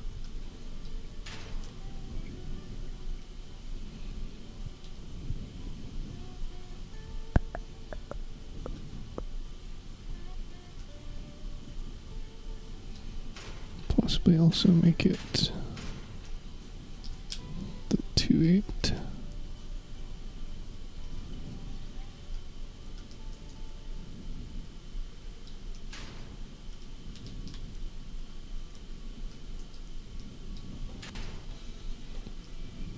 I don't recall why I didn't have that many to begin with. So I'm sure I had my reasons.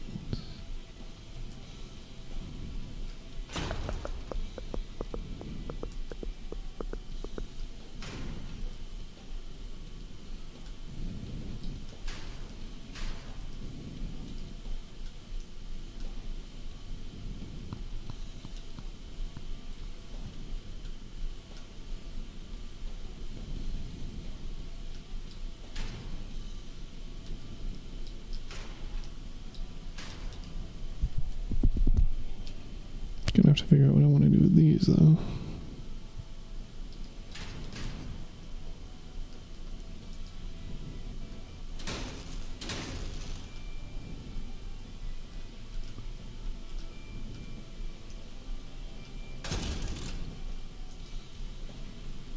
Because that's not going to spark joy.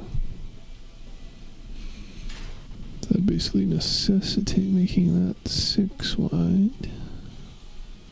It's not going to be very nice and do, I don't think.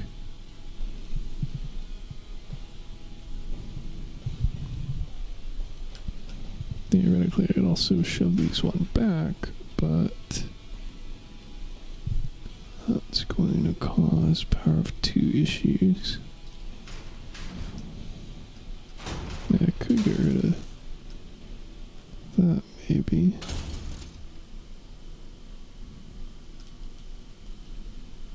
Not a super big fan of the idea.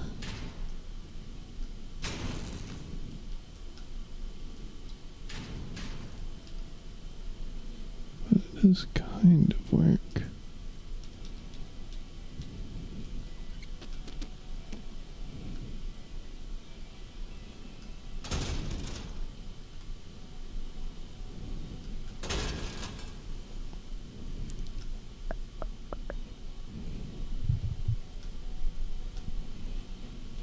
I guess that's probably the reason why I had him that way.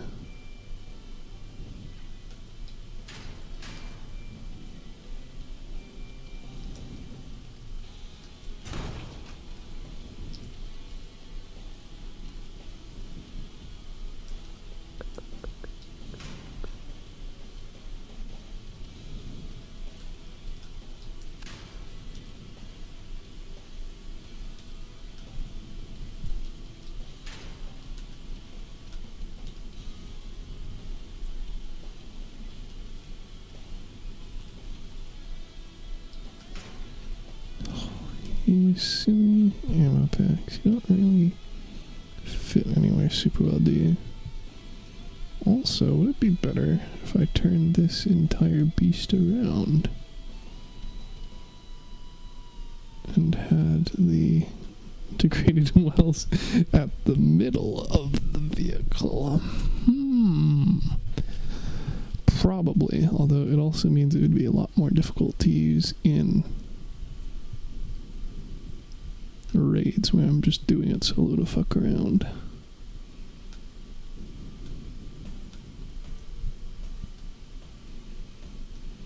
Too bad you can't rotate the cabin. I would have to rebuild everything in reverse. Plus I'd have to drive backwards. Which, oh, that wouldn't work very well with the wheels anyway, would it? Because it'd be, yeah, be limited. Okay, so don't do that, Gotti. As far as fixing the power of two issues, I mean, if I push it out one and push it in one, that would kind of work, but then it would be 10 wide, unless I replaced the middle. But in order to do that, I gotta push this out of the way, and then I also gotta move these, although widening the back shouldn't be an issue for those two, to be fair. So I guess we could look at doing that, especially if this is deep enough for redundancy. Just move you out of the way so I have a couple of you.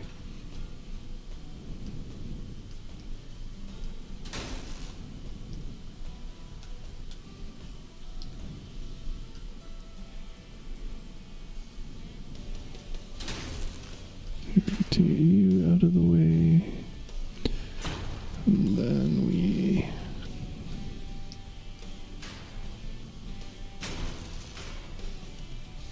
do that. Oh, that kind of ruins that. Okay, maybe we make you 8 bucks.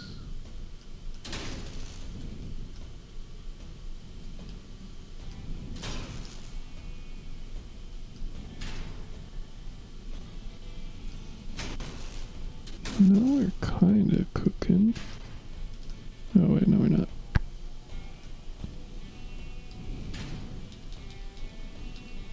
Okay, so 6 spies. Then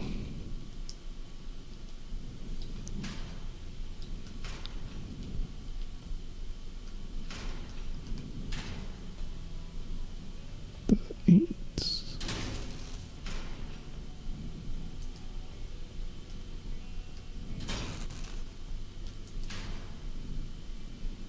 Shame I have it set up this way, though. In theory, it'd be better off if I had that frame in the front, and then I'd have some frame redundancy. Not really a whole lot, since they'd all be connected to one anyway, but certainly better. Well, I don't think I'd be able to be slapping another pair on the inside. That would be kind of cool. So it's this, the weak point of it being all connected to one frame then, because this connects all these, but then apparently I didn't move them over enough. But then this is only connected to the center via that one. So, and did I had these pushed forward, didn't I, originally? Then I had the 6x. But with the new thing, yeah, and if I even had one more, I could do that.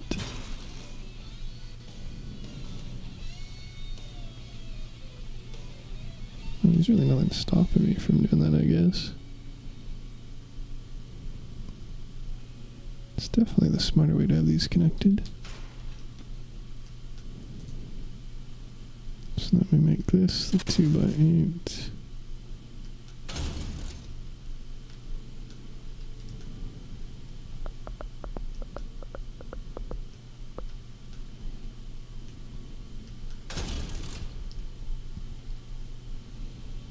Maybe I want to make those heavy as well.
Probably actually better if I didn't have this overhang at all. But that would necessitate an additional line of armor, so I guess just having it at the top it'll be better. That's probably why I had these end caps, even though they look terrible.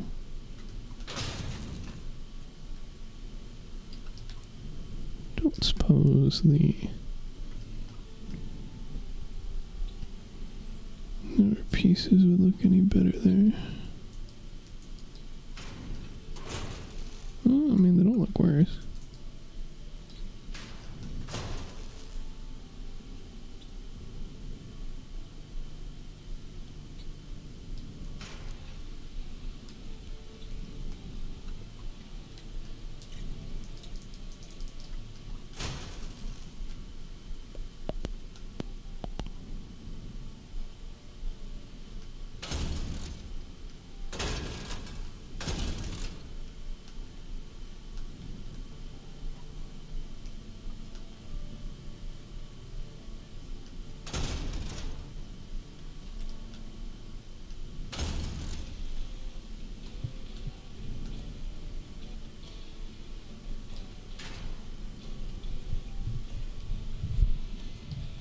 It's kind of working so far.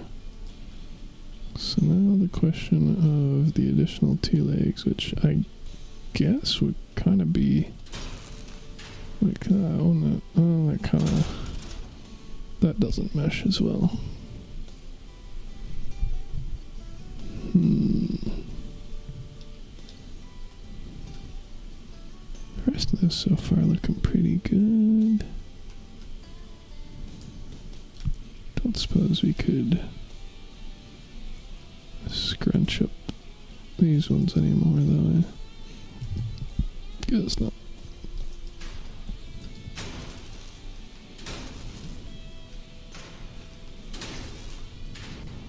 Oh, I totally could.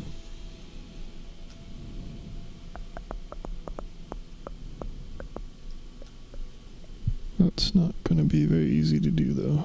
So let's not do it that way.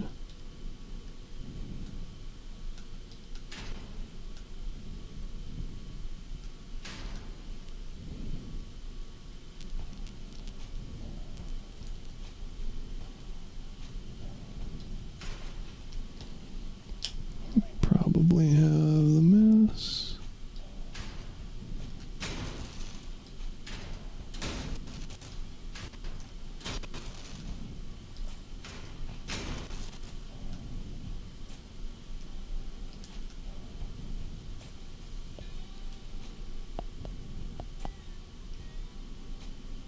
Not really a fan of that, but I don't really have a better option. Because even if I did move this stuff out of the way and attach it directly, it would still be too short. And even with that being a 2x8, that would only push it back there, and that doesn't actually make this entire row any safer.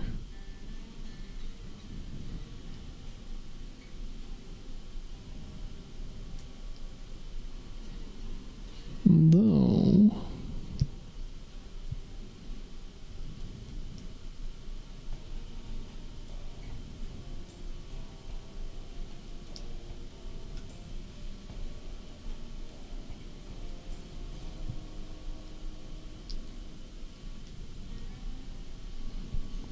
So is this actually, I mean, it looks better. And I could shrink this or swap those and then put another 2x6 or even a 2x8. Pull those parts back.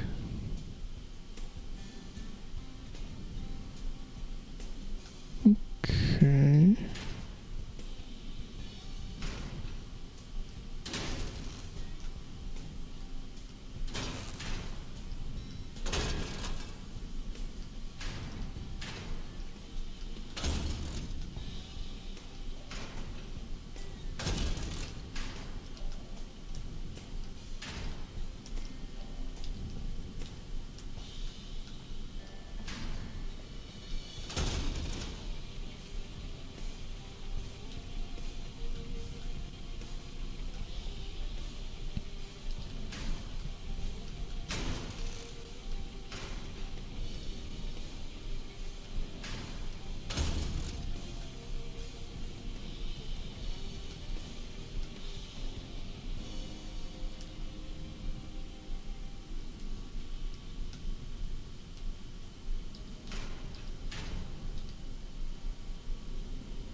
It's not terrible. Looks cleaner than that. Doesn't really increase dependencies other than replacing that with that for the direct connection, but also gives redundancy with that being going this way. So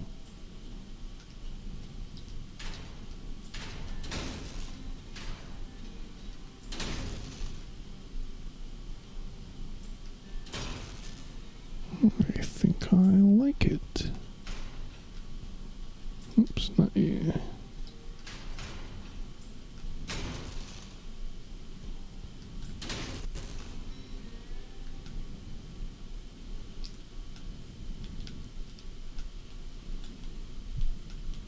And we can connect you with these, although it does add an additional parts cost, to be fair.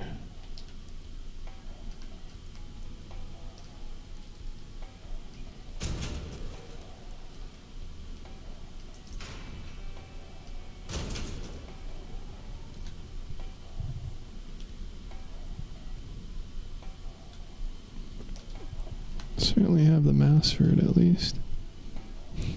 No shortage of that with the fucking Pegasus plus cohort.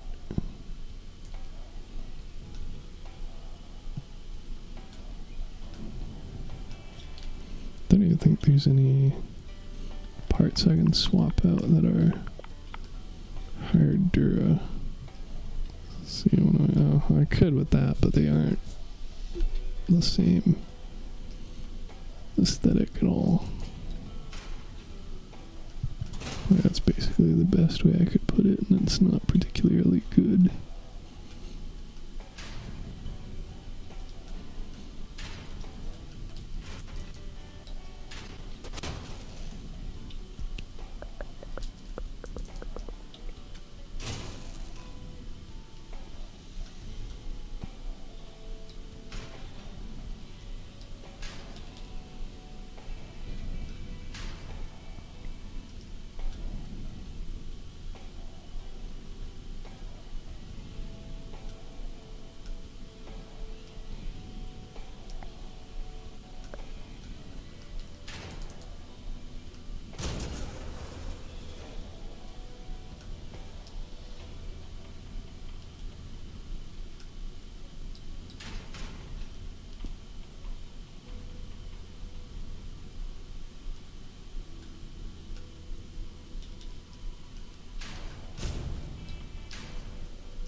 Oh, I also have those now too. To be fair, because those are pretty hefty as well.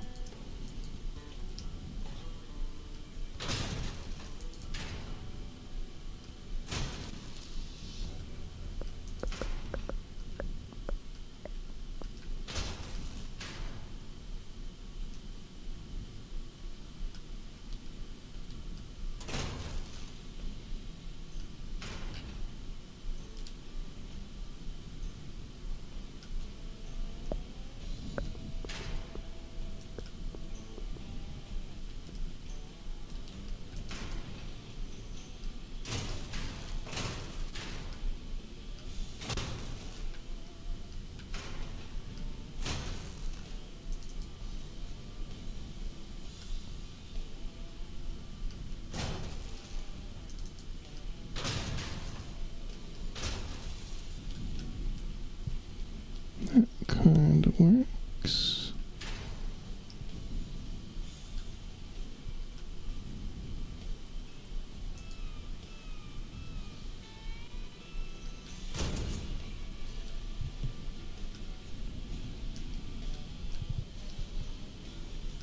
Very low on parts now.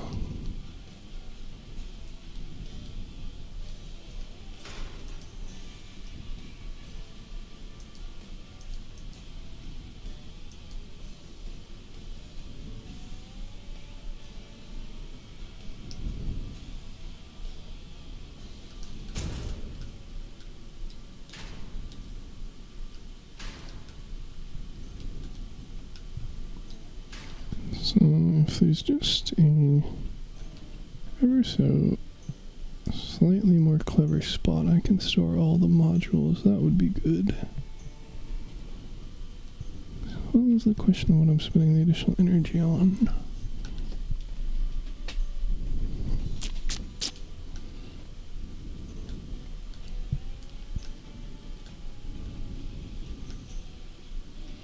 And how I'd get, yeah, I'd have to do a lot of reworking on this to get the parts limit down in order to get the additional 2 big rams on. Still not entirely sure where I'd be able to put those.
Just go and undo all the work I just did.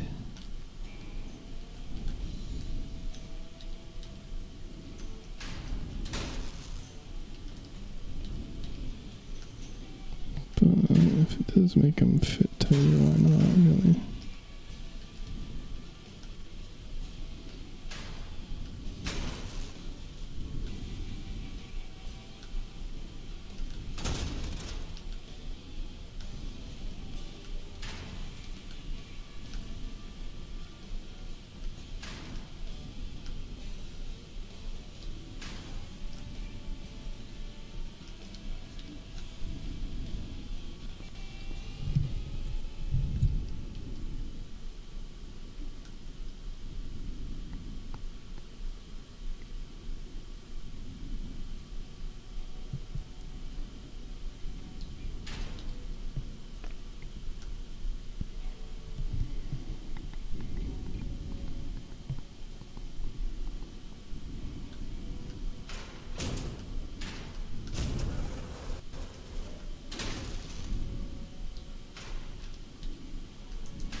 exactly a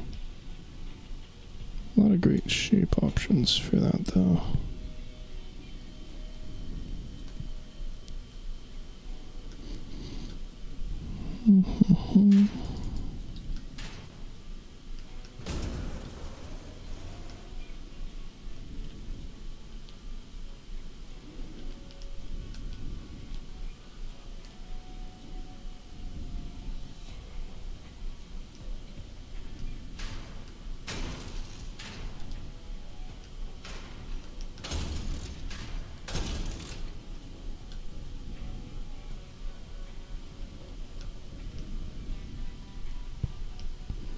I don't really want legs sticking that far back either.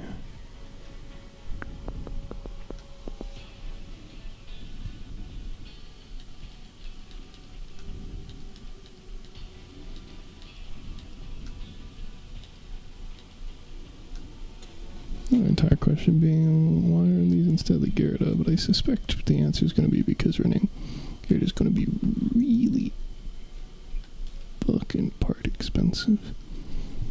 Yeah, 1,400. Yeah, that's not going to work.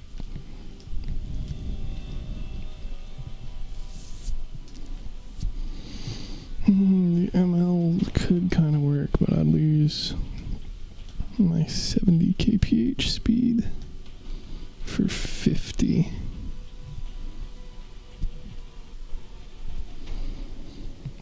And some height. And how many legs would I save? Because the nice thing about this is if the person gives me a Yokozuna buff, I can probably go up to about 80 with the wheels.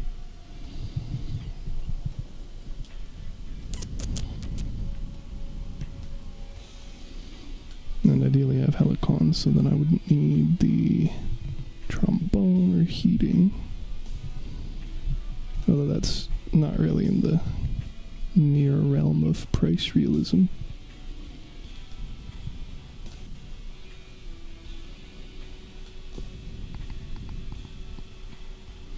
I think I'm okay with big rams. But if I could turn these bad boys sideways, like if you gotta rotate the wheel 90 degrees, which it definitely looks like they can do, slap them directly on the back. Pretty sure I could fit 4 of them. But doesn't seem to be a thing currently, if at all. Would be delicious though. Very tasteful.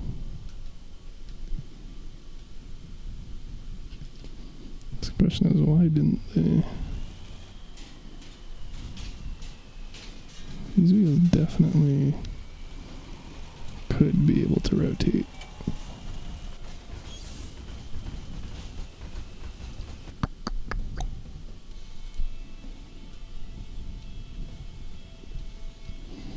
Well, I guess that would necessitate them being able to do tighter turns, kind of. But it's not like they've changed the meshes before for that.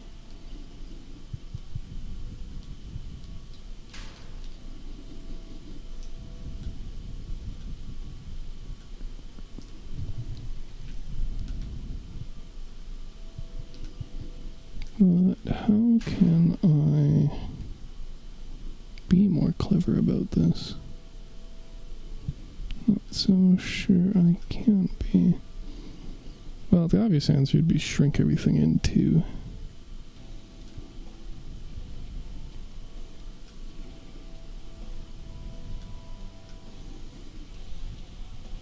If those legs at the back even play nice.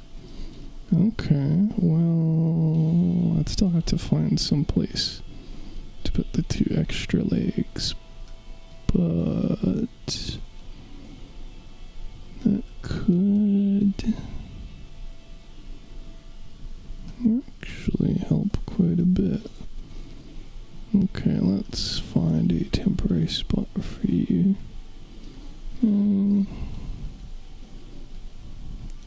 guess we could just write,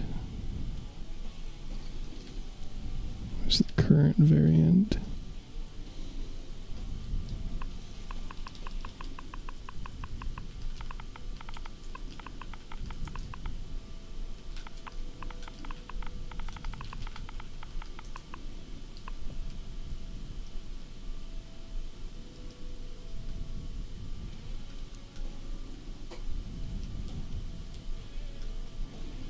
So I pushed the legs out one, and now I'm pulling them back in by two.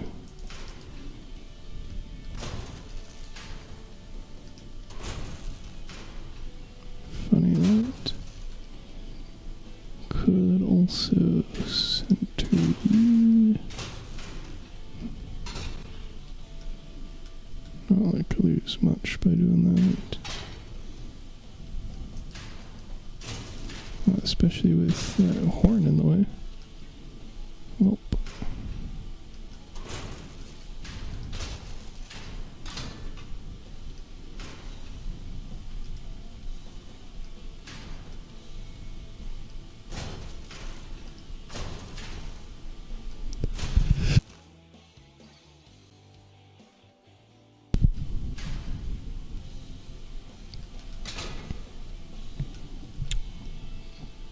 Well, it doesn't really make the guns any safer, does it? If I sink them down one, that would probably be better, but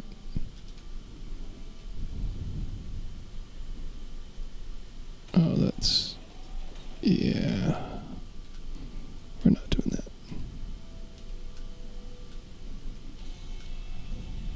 Could probably make these vertical though.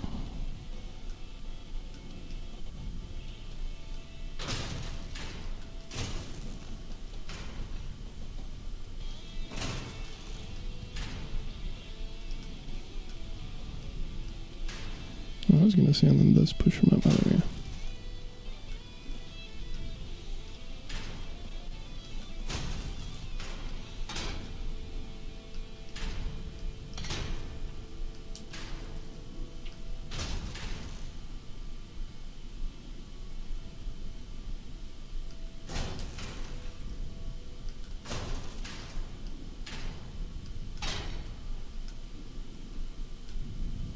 I don't mind that at all. Okay, and then we get the big scrunch.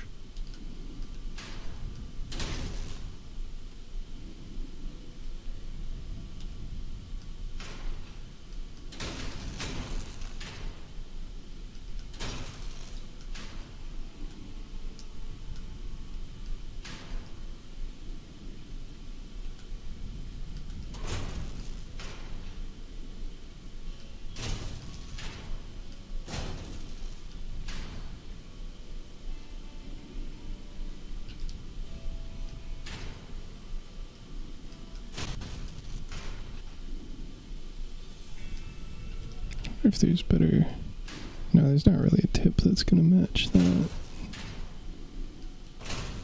unless I replace these with some other quantity. I have 8 of that are 6x2s, which I do not think is a thing, unfortunately. Also, we need to replace you with the green flares, because we use Wi-Fi. Everybody knows.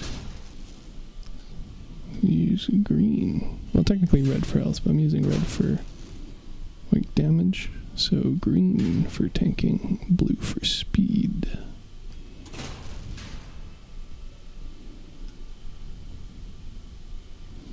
Helps that the cohort's ability is already green, so matchy match.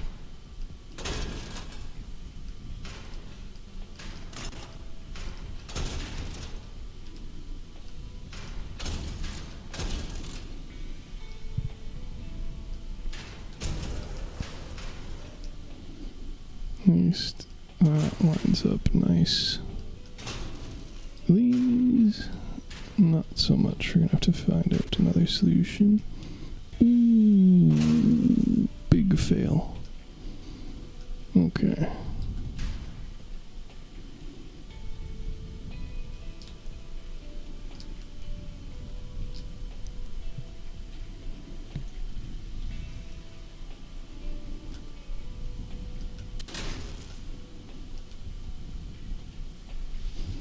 Well, and then do I want to push these in another pip? Kind of. Also not really.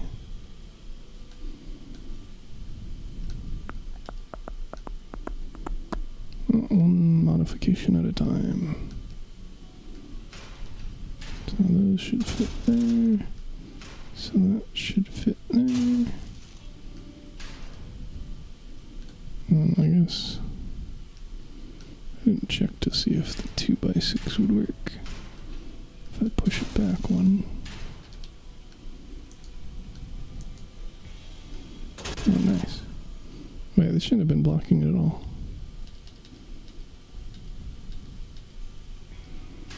Skill issue. Oof. Alrighty.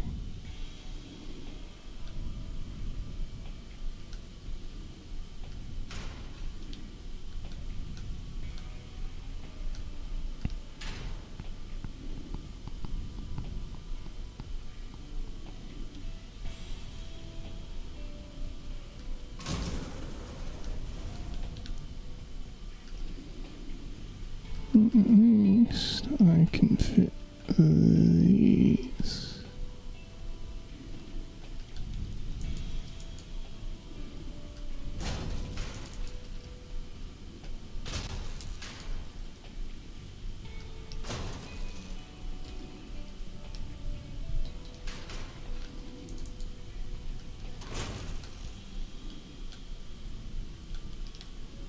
Doesn't look amazing, but it works.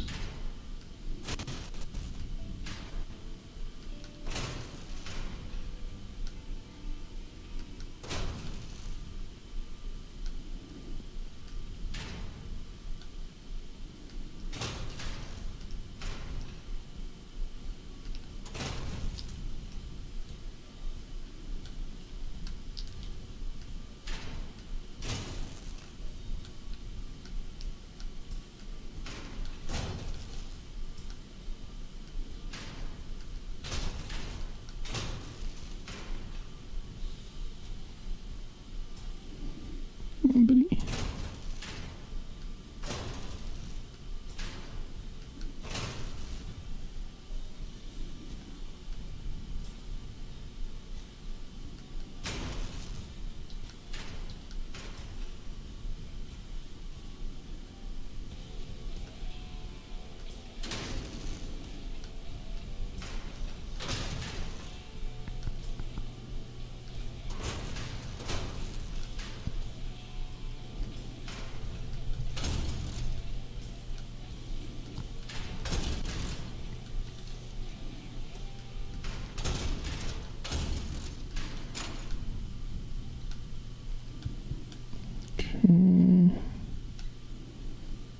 No, well, we saved quite a few parts.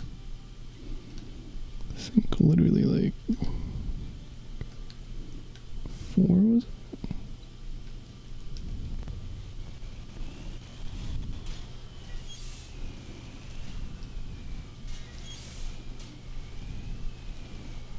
Oh no, he's 2 tip resistant. I gotta just count these then, let's see.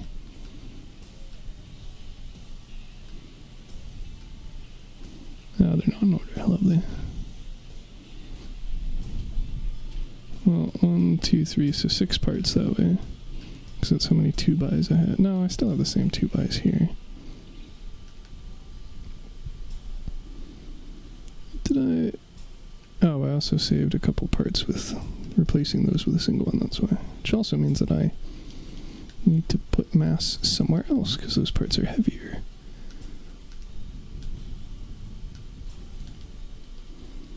Obvious answer being reflector these up. So they're not going to be attached to the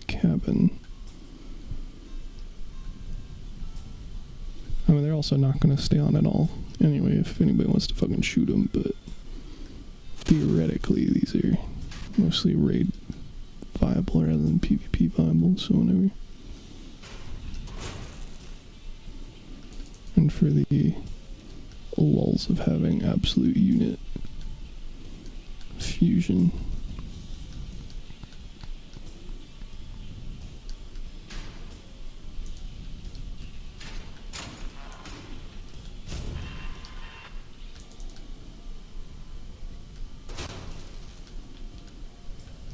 And then the best looking piece that I've seen anybody use is that, even though it doesn't quite perfectly work, it mostly does.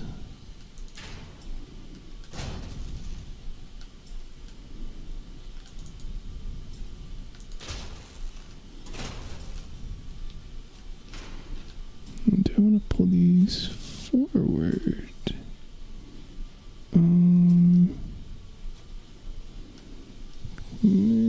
Kind of centered on the cabin right now. Not centered on the armor. Well, I guess they're not touching the cabin either way, so what does it matter? I was going to change my armoring there too.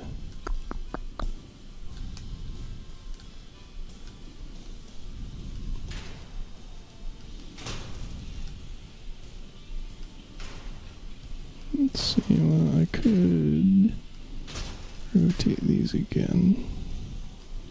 Yeah, we don't have the horn in the way, although of course we're going to have to find another spot for those as well.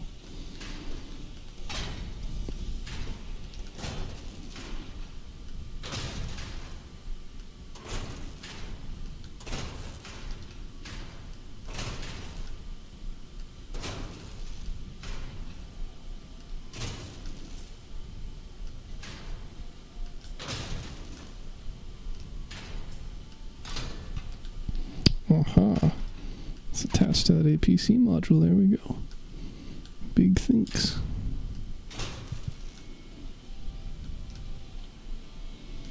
Okay, and then cry over the expanded ammo container.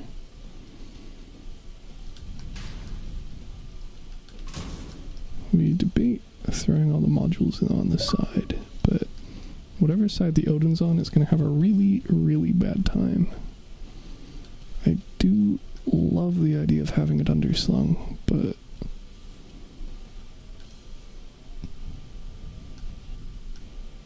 seems to be some challenges with that.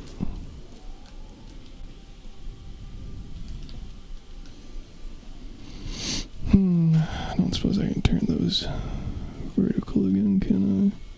Well, if I replace these with 6x4s, but then I have more risks of parts popping out, but then we kind of go back right to where we were starting, where we just have everything attached to an 8x4, which is risky, especially if somebody comes up my butt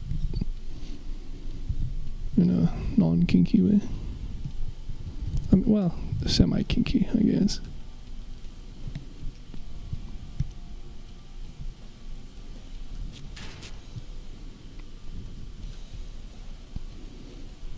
If I didn't have these on top, could shrink it in another layer. Probably not so great to only give them 8 pips of clearance though, for their entire build. Even with armor packing. Plus, that's not gonna, yeah, I'd have to replace the entire top with something else. I don't really think I have anything else mass or durability or size-wise that's gonna work nearly as well. So let's maybe not do that. Maybe if I had like 20 of these fuckers instead of 4. But alas, I do not. I guess I need, what, 8? So I could replace half of them. Well, I could just replace these first 2.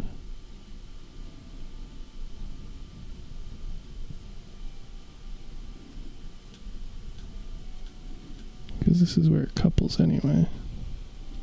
So they can't really build back any.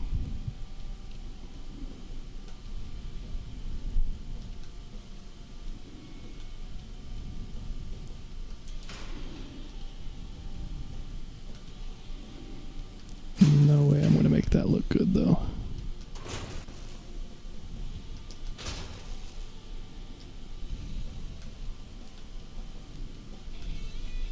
I need to find some other way to finish off the backside. I think for simplicity's sake, it's just a be how it do sort of thing, at least for the time being.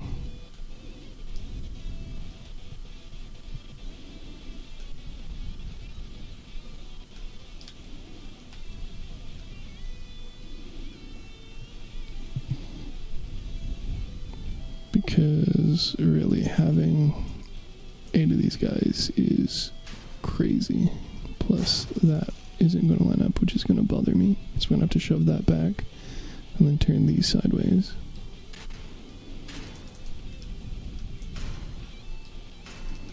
And that's also not going to line up, which is also going to bug me. Well, I guess I can just fix that like that.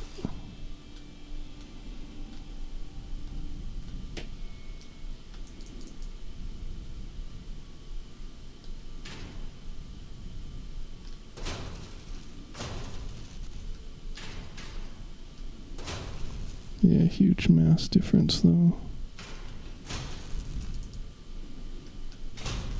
And it looks bad.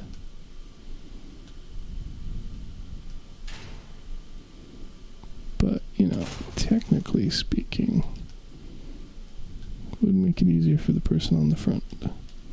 Whatever, maybe these artificial gaps will also mean they can keep the front of the build down, and that way I can shoot over it, rather than building up partially into this 2-pip high area. I don't know. It kind of requires another person, and I don't really have another person to play Crossout with for fusion builds, so technically a non-issue for the time being. I don't know what I'm doing. Oh. Yeah, we want to keep those as is.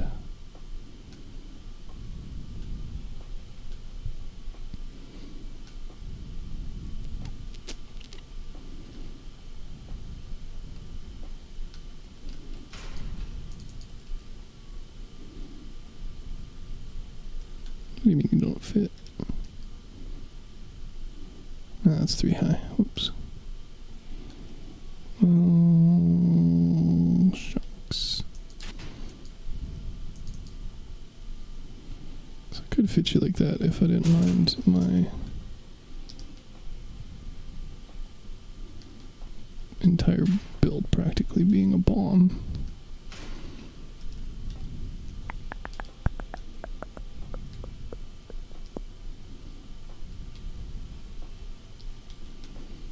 Okay, ammo, let's see, can I do anything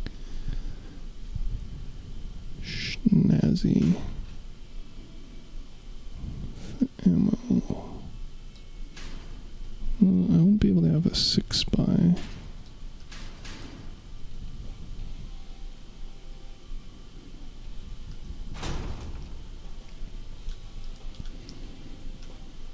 Wouldn't be able to have frames back there at all. Unless I found another place for the Pegasus as well. Which, to be fair, would be smart considering how this thing is single-handedly preventing my build from being over tonnage. Not over mass. Well, same thing in this case, I suppose.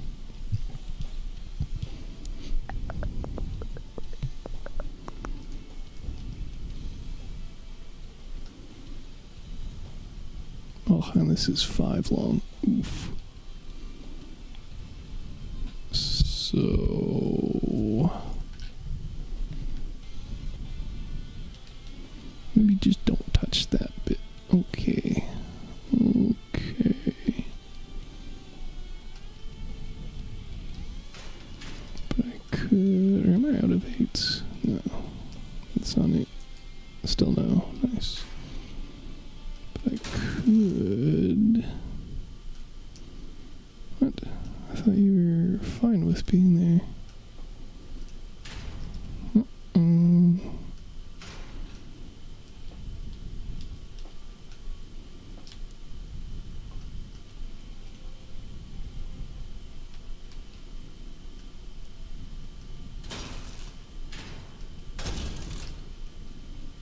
Is that any better? Kind of. Still have these weird spaces here. I think underslinging is just going to have to be the at least temporary solution.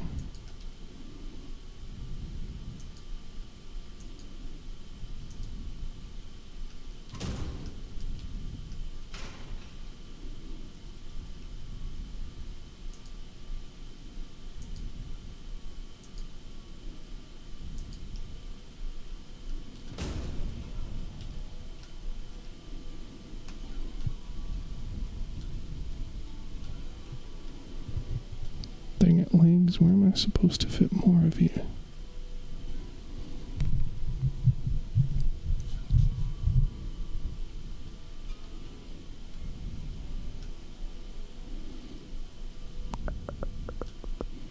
I guess I could replace this with a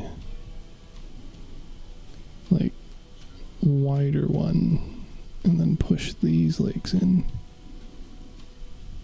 Also, I don't actually have 2 more pentagrams at the moment, nor do I have any clue how I'm going to, like, close up that mass difference, because we're already a little crazy.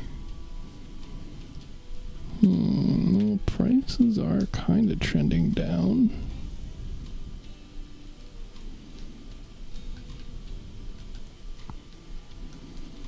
Also, I need to find a new space for you, and I also need to get a new module somewhere. So what are my solutions for those?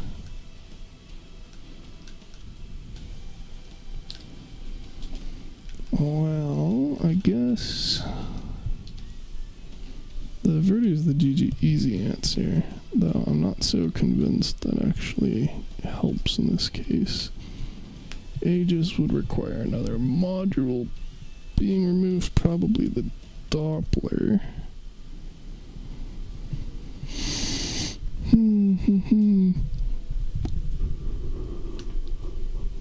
Cloak could technically work, I guess, but that would necessitate the other person also having cloak, otherwise it's useless.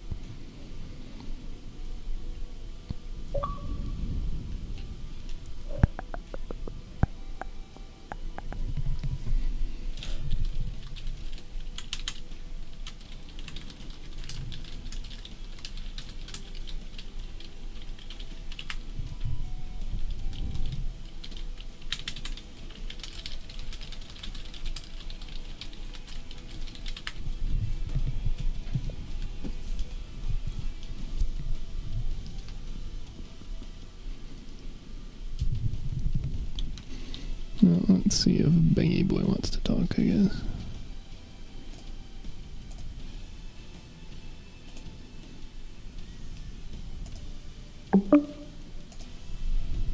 Wow, Xbox app did not like that, ironically.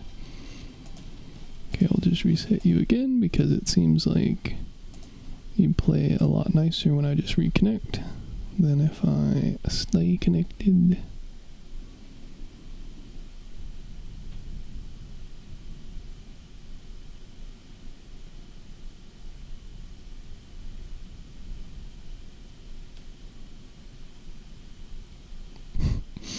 Maybe not this time. Oh, Trixie. Okay, try this again.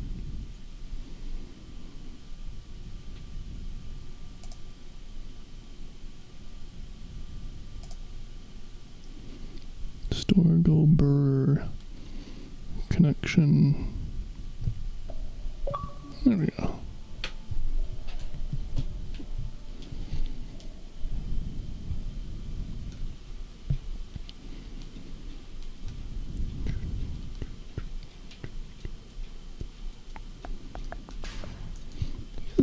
Technically, I can just slap you back there.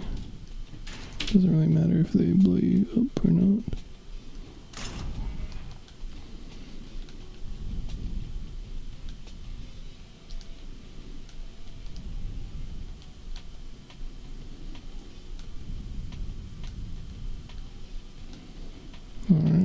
those flares.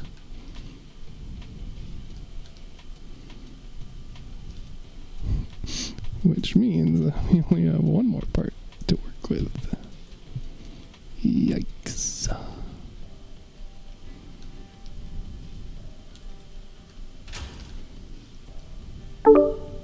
Let's see. Probably change those holograms out for green ones so they match. Oh, are you gonna throw them on the front? Yes, sir.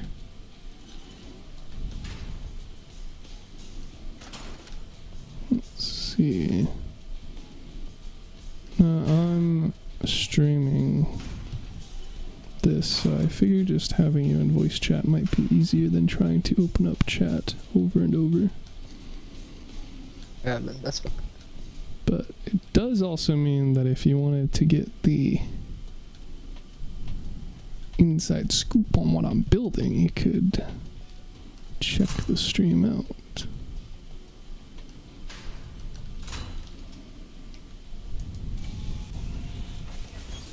Well, that looks kind of good. Grab my phone real quick.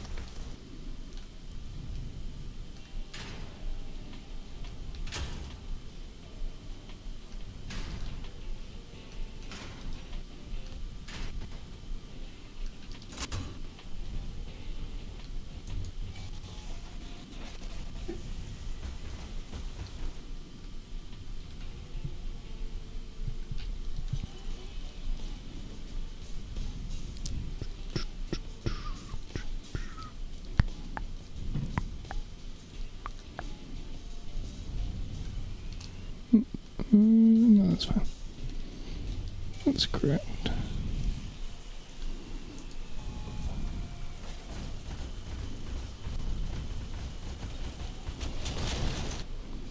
Could change you to... It's in the wrong order.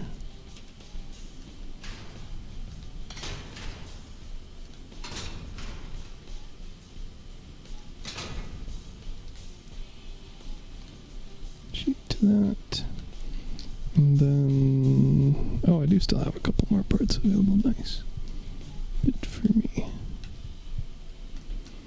Okay, right, because I got rid of those Nautilus on the front stonks. Theoretically, could replace them with pauldrons,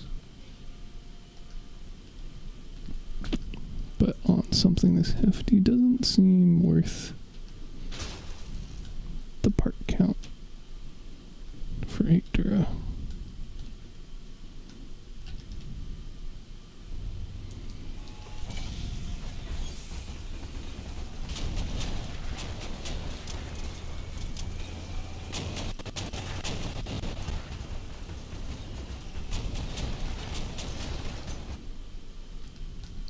Any other silly small items I could get rid of? I guess the answer would be getting rid of more decor, but where's the fun in that? Very short parts list. Wow. I really did just take like 10 structural parts and be like spamming them. Love it. Praise be Founders Parts.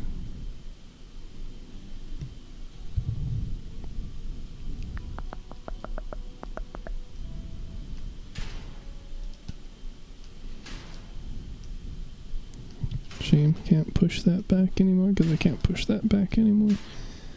Could push that and then thus that and then thus that though.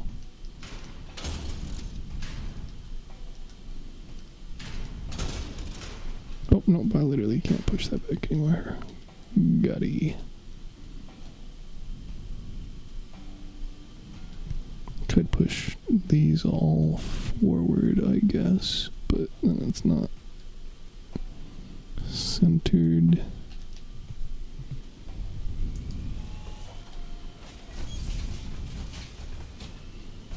Look at that nice little wall of legs. Great. Well, I have the parts to put on another 2 legs. I just don't have the mass or the physical room.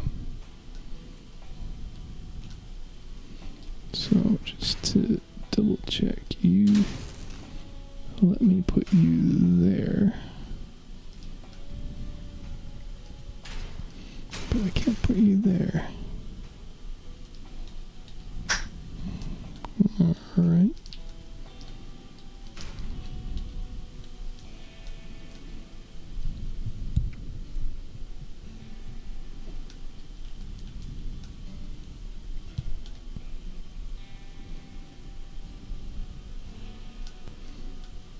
Well,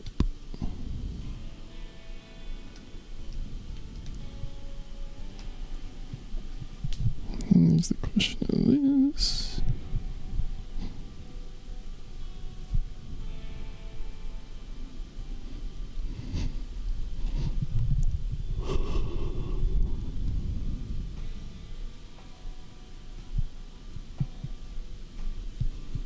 I feel like I could honestly do with a Dura instead of a mass fusion. So I have a fuck ton of mass. But let's see, 5,200 to 40, so I'm only saving 800.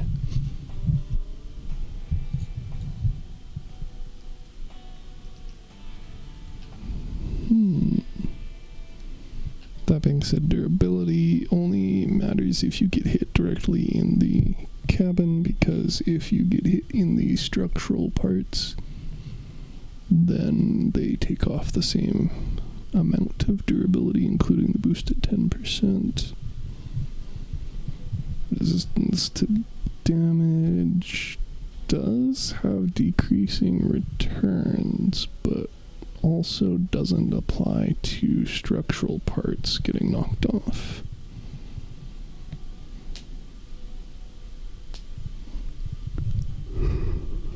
But I just really don't need another 800 mass. It doesn't do anything on these builds. I just got so much fucking mass. And not the parts to use them. Well, on that note, do I want to replace these with the 4x? It's kind of the same issue though, isn't it? Cutting into the build area. Unless I pushed it up, but then it would look dumb.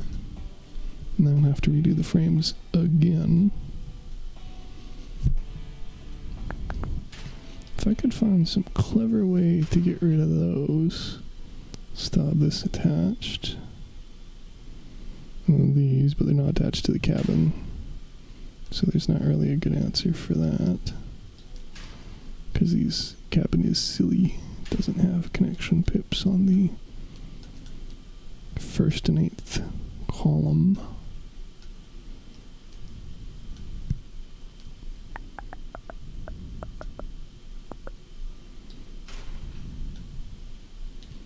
I'm so not a fan of these placements either, but what else am I gonna do about it?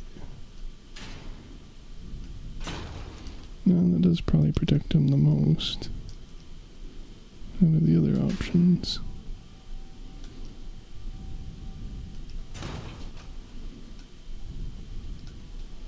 Just because that way they can't get shot up through stuff.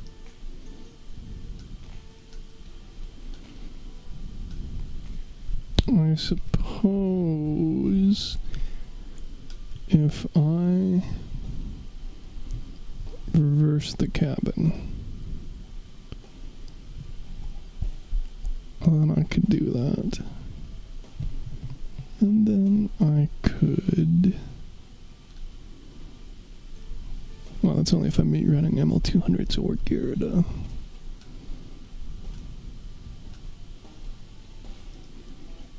What's this guy doing?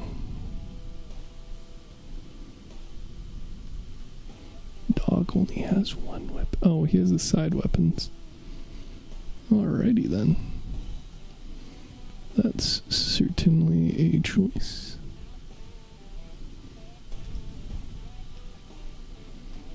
Wowza. I'm just not even gonna begin touching that build.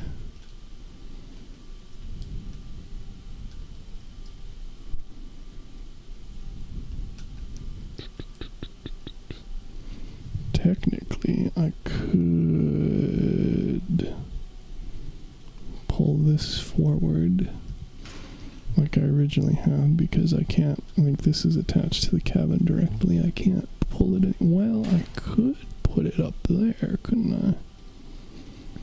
No, it's too deep. Can't put it in the fender either. So unless I attach it to something other than the cabin, which seems unwise, I would... like, this is dead space for building anyway. And then probably another pip or two. Pushing it in would be nice, but difficult to do.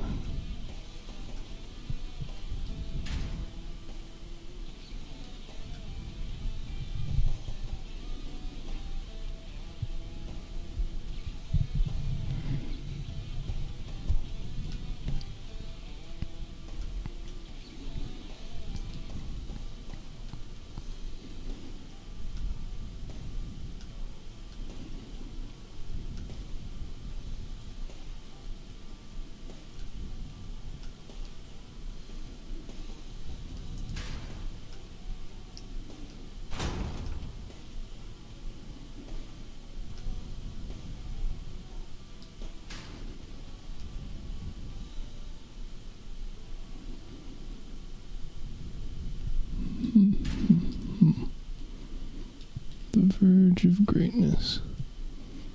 Now let's save what we got again. It feels like an upgrade so far. 4,700, 4,900 almost. One part, and this is less mass. So that's an upgrade. Bang Shield, are you muted, or are you still not back? Dang. Boyle got sidetracked by something. Probably several somethings based off of the whole having kids thing. I guess I could do that, which maybe isn't the best idea, but I don't really hate it. I can even adjust that depending on how nice the connection is. Probably gonna have to leave a space for buffer room anyway.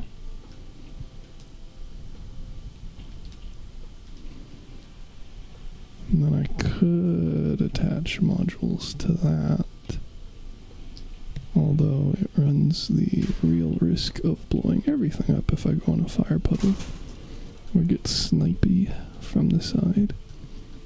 I think the legs are actually going to do a pretty good job against that.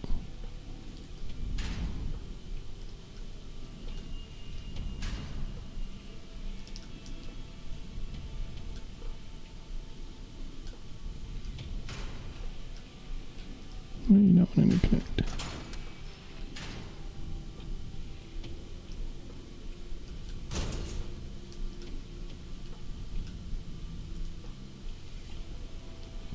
Kind of works.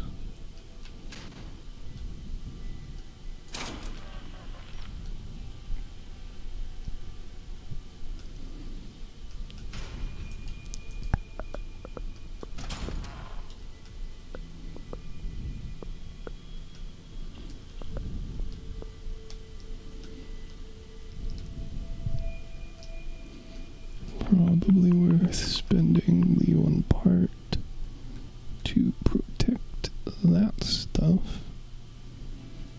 I really think I have a lot of good options, so.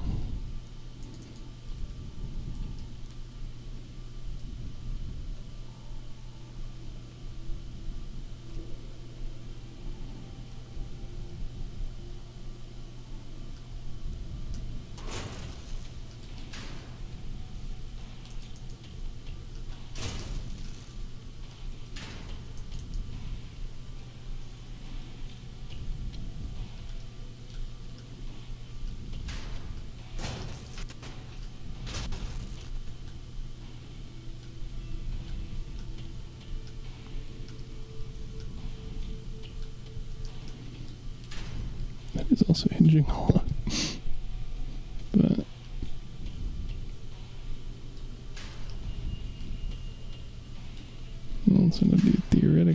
flip this and then put 2 of them. But that just makes the Odin even more exposed.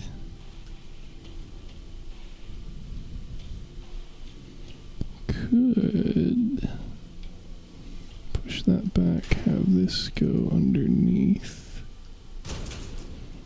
Okay, I originally had it.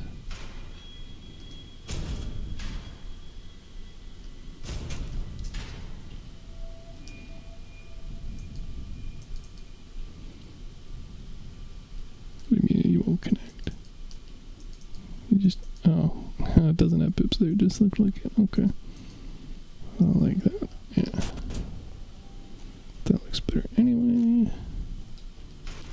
That is not quite solving what I was just talking about. But it's also not worse.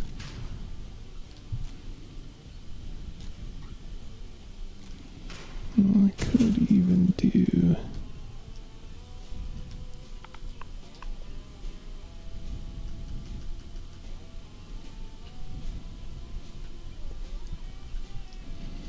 one of you.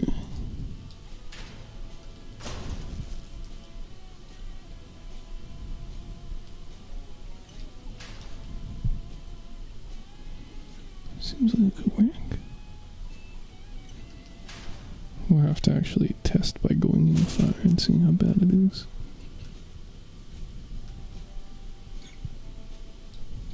But in theory, if that blows up at around 300-ish, and that blows up at around 300-ish, then it will drop that without... oh no, it'll also drop that.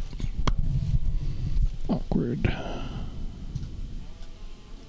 Well, this is still... I think this is still better.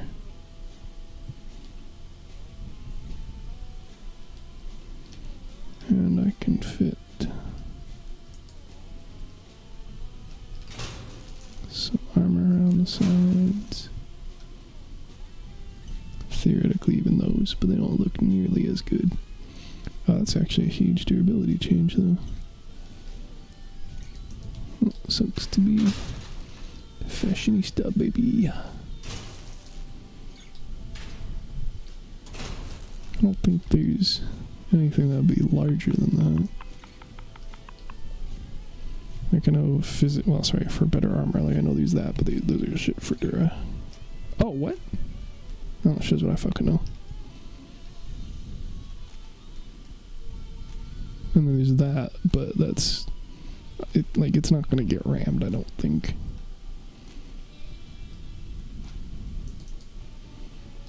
Alright, praise be observation... you're not observation cooling system. Of course.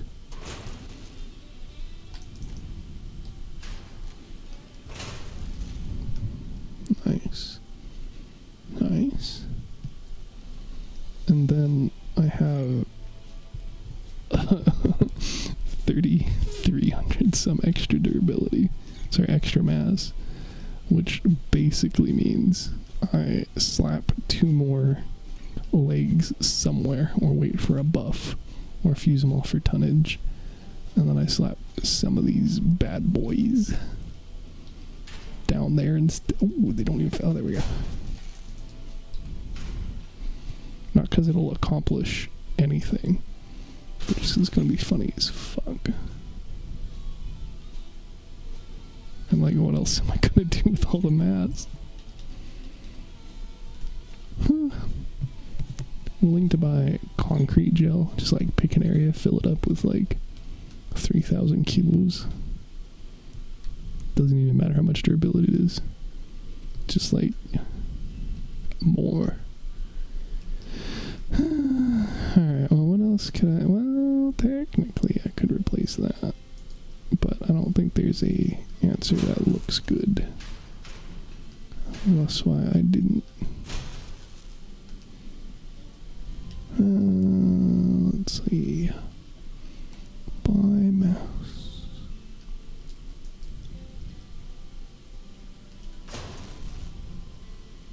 That is definitely not an improvement.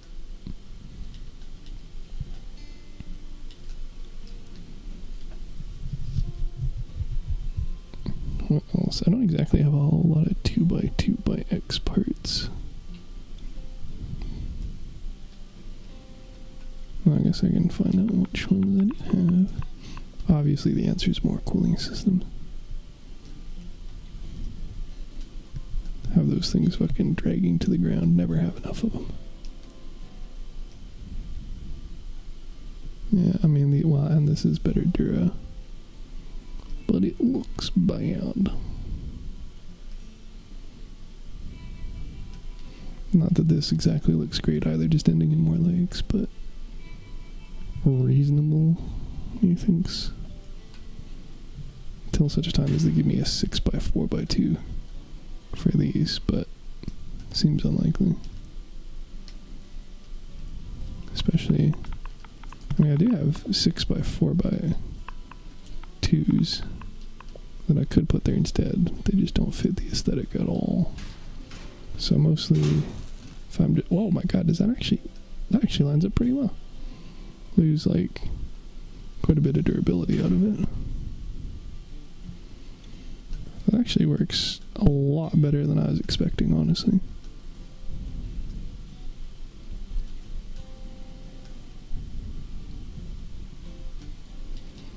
Well, if I'm desperate for parts at some point, guess I have my answer.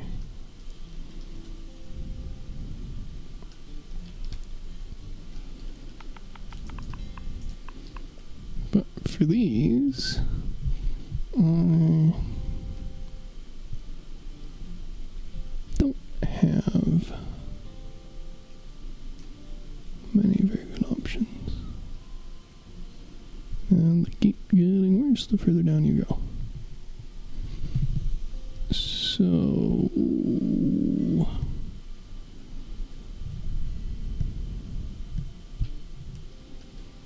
I could give my build figs.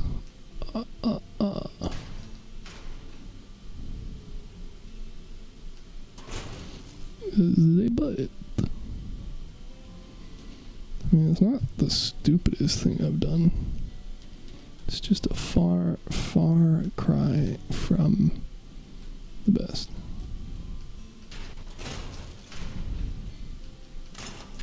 You know, it might actually look better if I actually use the inside of you.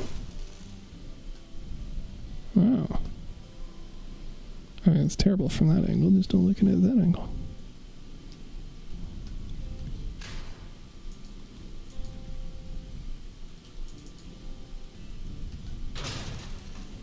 Let's see, is that better or worse? It's actually better, I think.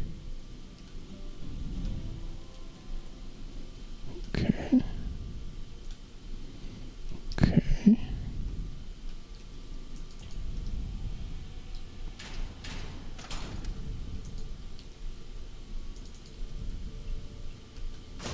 So that looks worse. Seem about the same. Yeah, that looks terrible though. That looks passable.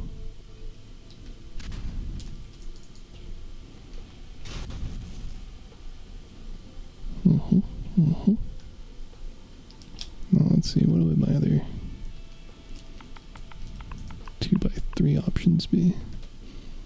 Well, probably not going to be ramming things either.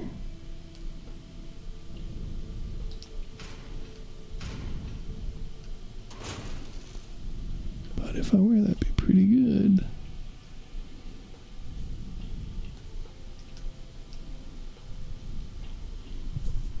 Actually, I don't hate this as much as I should.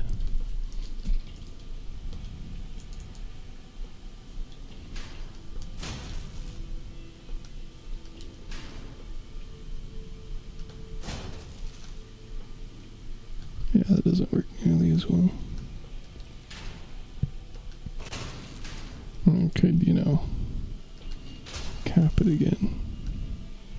Which also fits surprisingly nicely, but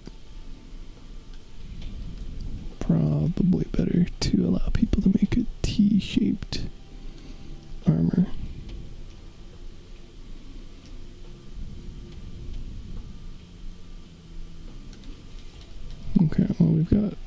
decent enough alternative in the time being.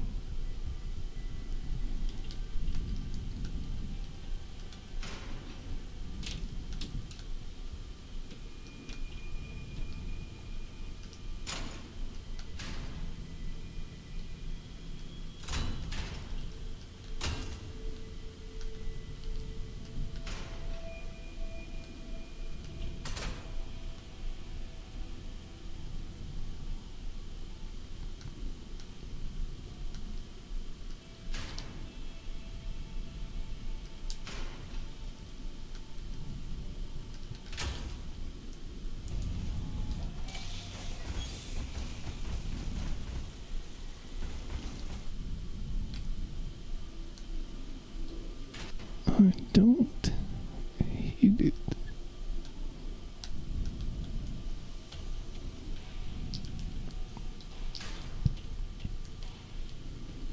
Could fit another piece there, although I don't know what that would accomplish.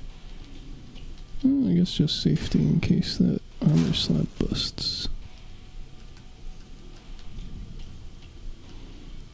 So why not have the parts for it?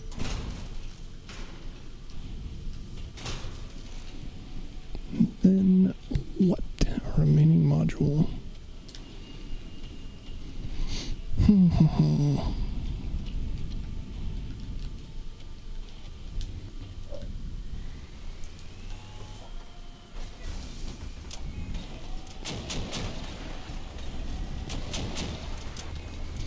Well, honestly, getting an iris on this isn't a terrible idea either. Not like I can really work neutrino into it, can I? Well, I could, but that doesn't cost an energy.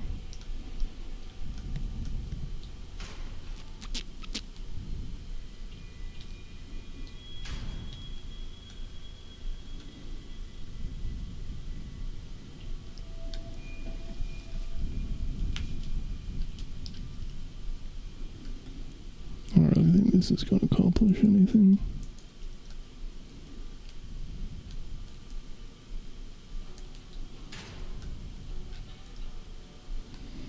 But I could. Not gonna.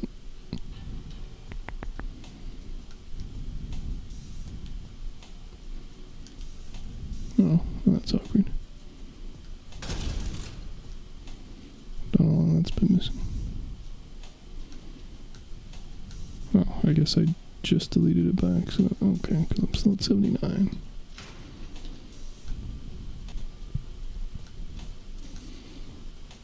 So,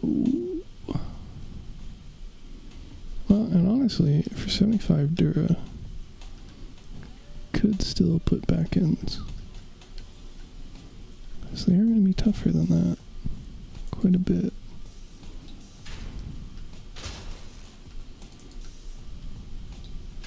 They're going to start having mass issues, I'm sure. Honestly, not enough for me to care. At this point, at least. Just, ta-da, problem solved in the meantime.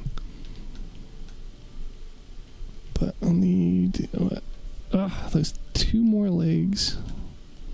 They haunt me.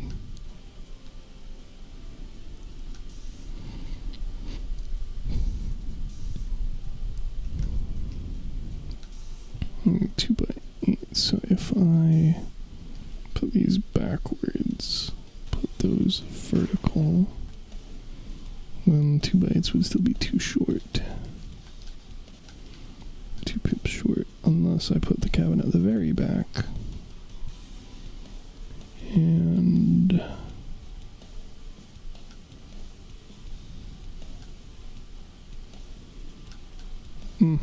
I would mess around with it, if not for it taking me rebuilding the entire fucking thing. But me... Oh, he's gone. Oh, okay. Well, not really then. Guess he really did get busy with something. Well, maybe not. Maybe he's not even aware. He's gone. I don't know, I feel like he would have just joined if that had been the case. But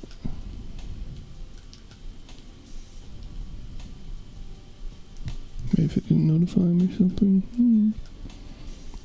Could replace those, but I don't really wanna. Could remove the reflectors, but I really don't wanna. Oh, unless they interfere with the aiming. Ah, fuck. Damn it, waltzes. Well, I still need the armor, so maybe hopefully at some point I'll actually fix that, even though it's been like 2 years.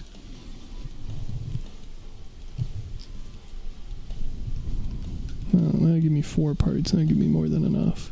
Even if I just do a super shitty, like, stick 2 2x6s back, and then do 1, 2, 3, 4 legs. Like another double batch, but horizontally.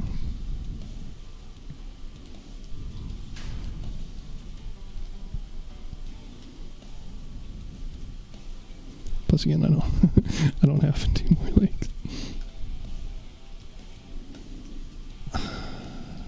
I don't actually hate that idea. I just said it as like well, I could do something super terrible looking just to have it done, but in all honesty, oh no, we're gonna have overlapping issues.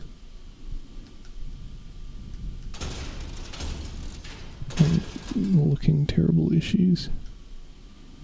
But do we have to? Oh, you're so needy. Damn. So, yeah, I can maybe get 1 more leg on. Like that.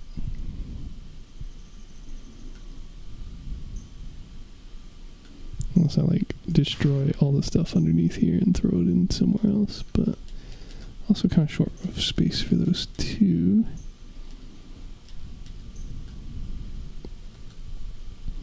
So for the time being, that'll kind of have to do.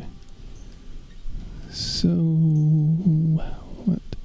If I could get the OMA to attach, I mean, I could theoretically attach it to one of them.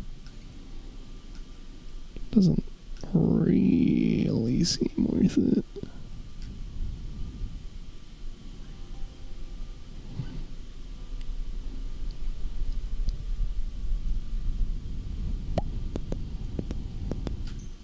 Yeah, single Argus, whatever, single Interceptor, whatever, Tormentor not relevant, Aegis requires 2, OMA requires something I actually care about connecting it to. Maybe it'll just be a wait for energy rework thing again. Not a very clever answer, but I just might not have a better one at this point. So, barring the whole, this is probably going to get shot off immediately thing, since I don't have an entire other build in front of me. Let's see if this works in RAID.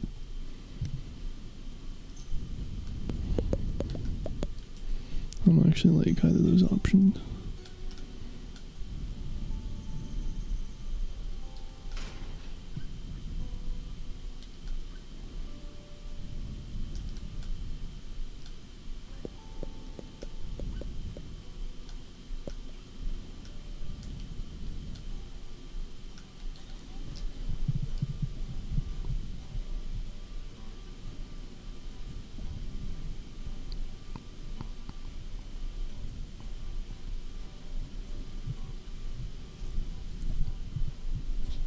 I panicked for a half sec when I saw the discharge. I'm like, wait, have I been doing this without a fucking reload booster the entire time? That's like, oh no.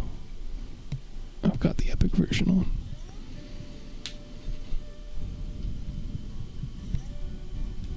I mean, it's not a terrible idea.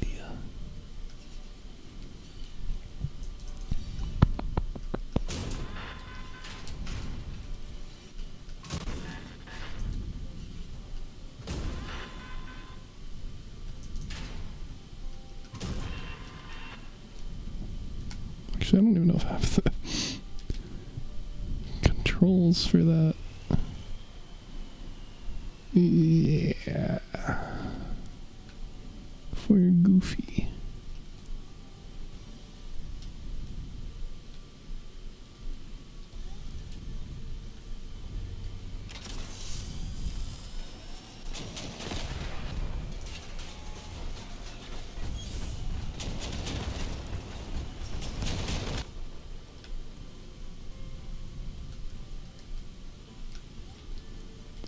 Kind of works. I think it kind of might be the best I'm going to get on this guy for a bit.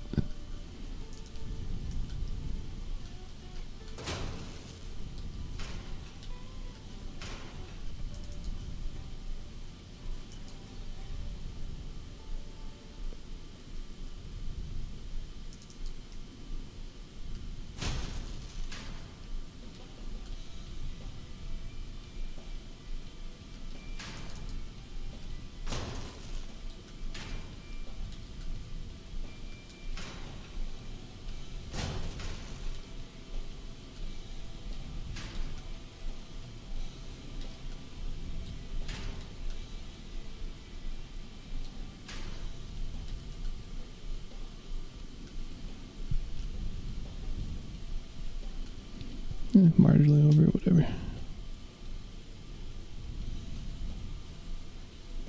Unless you're actually better, but I do not think so. Wow! You're just showing me up today, man.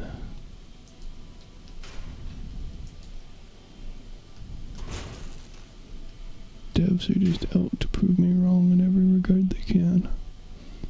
Okay. We slow. That's fine.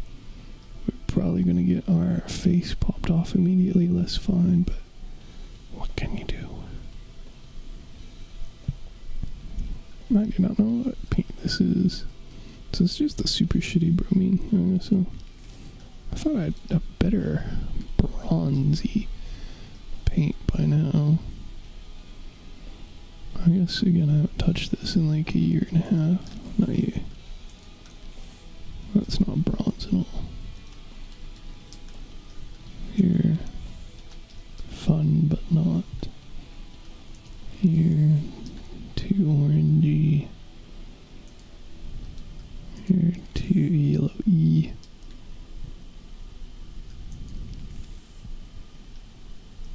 A little bit too red.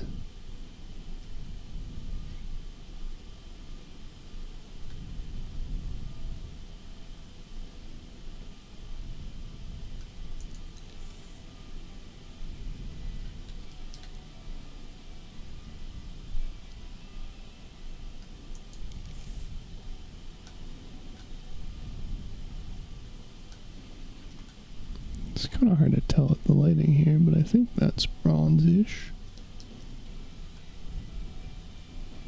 No idea where that's from, but I have it. Oh, it looks like that's going to be as good as she gets. Alright, then we can have me go pee, drink some water, and then try this bad boy in raid and proceed to get absolutely face smashed as a result.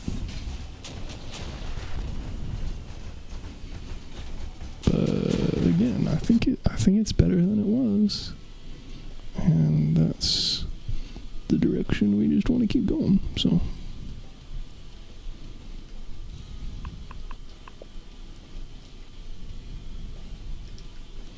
I'm gonna be right by.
How awkward. I didn't even put up my screensaver while I was gone. Bang Shield still isn't here. Still seems to be AFK. Xbox app is being fuggy. So let's restart that.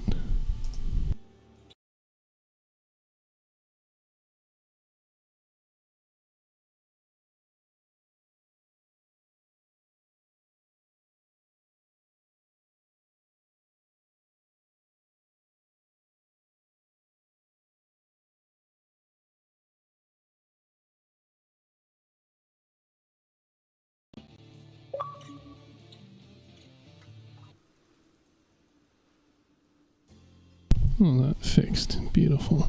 And now, oh, you know what? Totally realized I was thinking to myself, you know, elbows are really cool, but I really wish we had like an enormous, like thick damage pass-through part. You know, like something that was like 8 long, like 2 or 3 by 4 deep.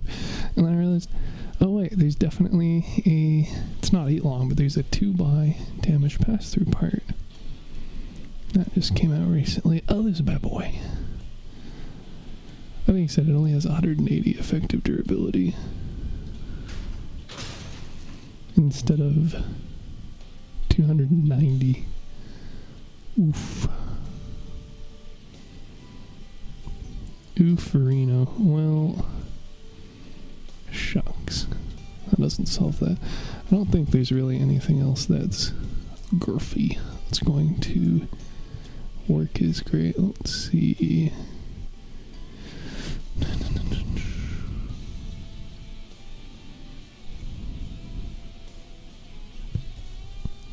Well, that's decent, but not quite. It's only 180. That's really good. 220. Still not as good as the elbows, especially when I run 2 of them, though. Really hard to surpass those, I guess. Well, we'll probably eventually get some just due to power creep, I'm sure. Oh, there goes that idea. Yes, hi, puppy. Yes, you'd be very cute. Yeah. Alright, let's see what the raids are. Oh, pain and suffering, my favorite. Well, if I were to do that, I'm not going to do it with this shit. Well, actually, I could maybe be better to not. Let's see. I have 140 fuel, so I can do 60 and 2 40s. So why don't we see how bad this thing is first.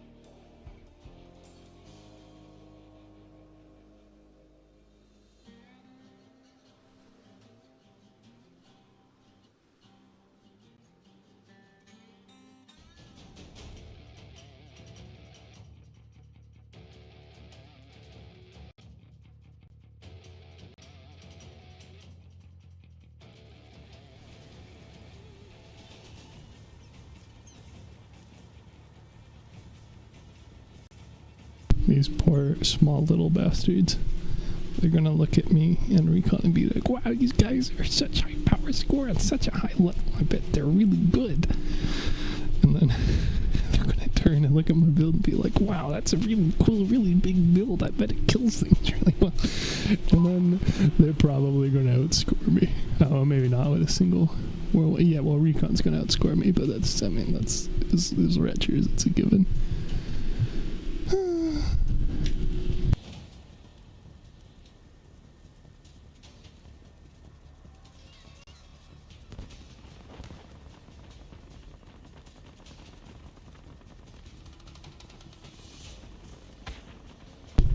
And we definitely don't microwave food at midnight.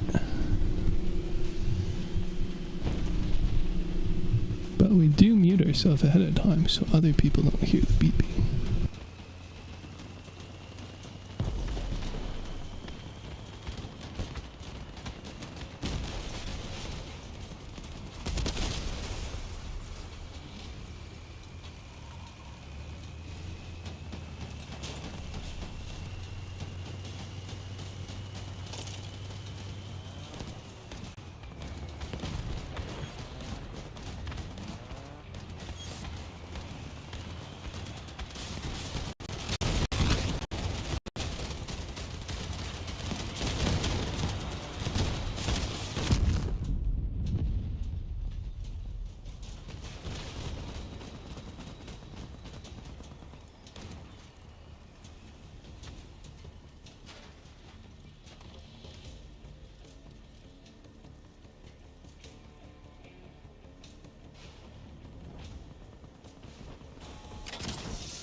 I mean, that's honestly not the worst plank I've ever seen.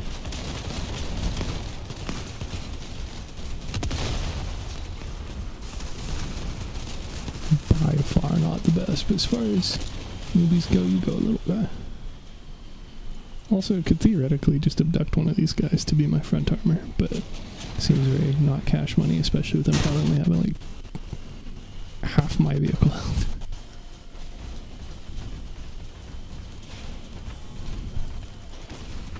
That's alright, Recon's showing us all up. Especially me, as I proceed to have less points. Less than half the points of one of the other guys. It's okay, it's because I'm microwaving stuff, and not because I'm running Waltz, which is an objectively terrible idea for raids in general, specifically this raid. With this build.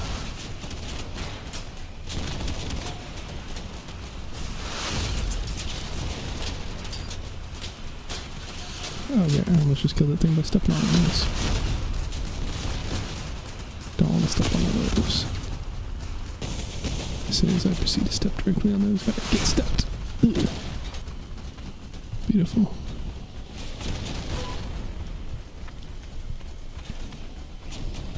In a non-kinky way, we're good. I'm pretty vanilla, even if everything that always happens in games seems to indicate otherwise. No, don't boop me. I am one who boops. Oh, you know what? I totally could have put the plows on the front of it just for this. Just to fuck with the bots. Oh.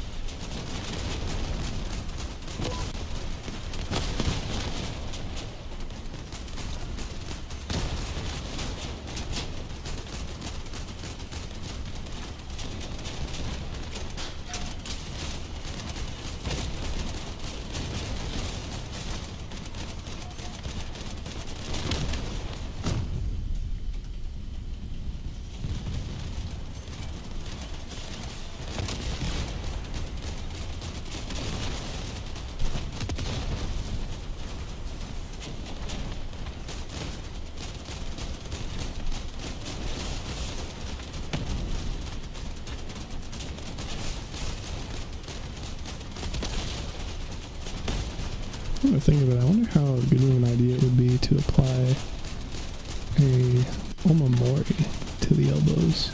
Because I know I messed around with the idea when I was originally making the Uber Health Master Plus Averter build idea a long time ago for another fusion build. The idea being you tip it on its side so you can make use of those weld points for things like tsunamis. But, oh no, sorry, it was, for the elbows, it was still the Master, but it was for the self-damaging one, the Astraeus. Oh no, I lost a league. I only got 9 more. But I never actually, I wonder if that just applies to the remaining damage it takes, because that would effectively give it 90% damage reduction. And then, oh hello.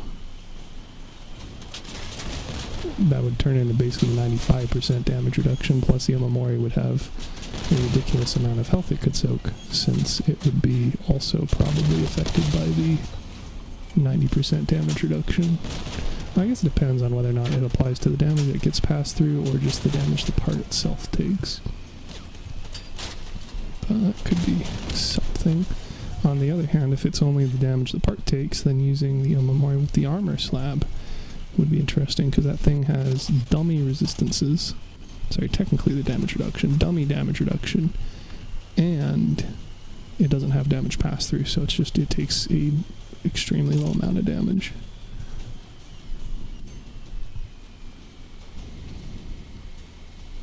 Don't know why the retro dude's so far behind everybody. Silly. Get outspeeded. Oh, I don't even have my engine anymore. Well, definitely get outspeeded.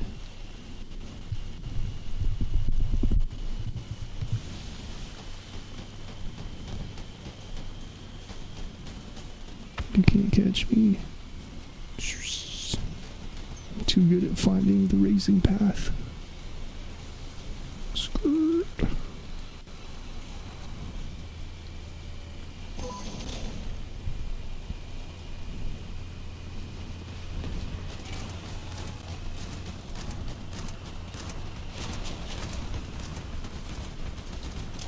No, the verifier didn't do any work this raid. So I guess we don't find out how useful this is. But at least I have a little hat I can take off and tip at enemies as I need. So, yeah, that going for me, anyways. Ouch. I tip my hat to you, sir, and this is how you repay me. They're also not absolutely destroying my Odin, which is another great thing, but probably due to their aiming at mid-cabin, which I don't think actual enemy people would be so nice as to do. Fun fact, this fusion build was made for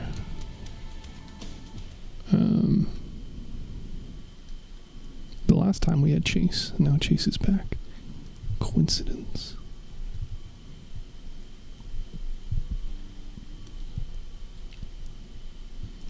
Okay, we can probably do that again, but with a significantly less bad build.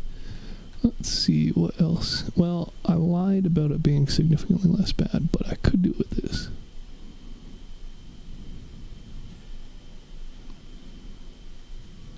Rather with this. Oh. Good job, me. I have an extra slot now. Nice. Which also means I could download it and update the Gaia build, which is the one that fits in here. Then I won't need to wait for another person. Exciting opportunities, but I want to do something faster. Let's see. Oh yes, beautiful. The double wide bad boy.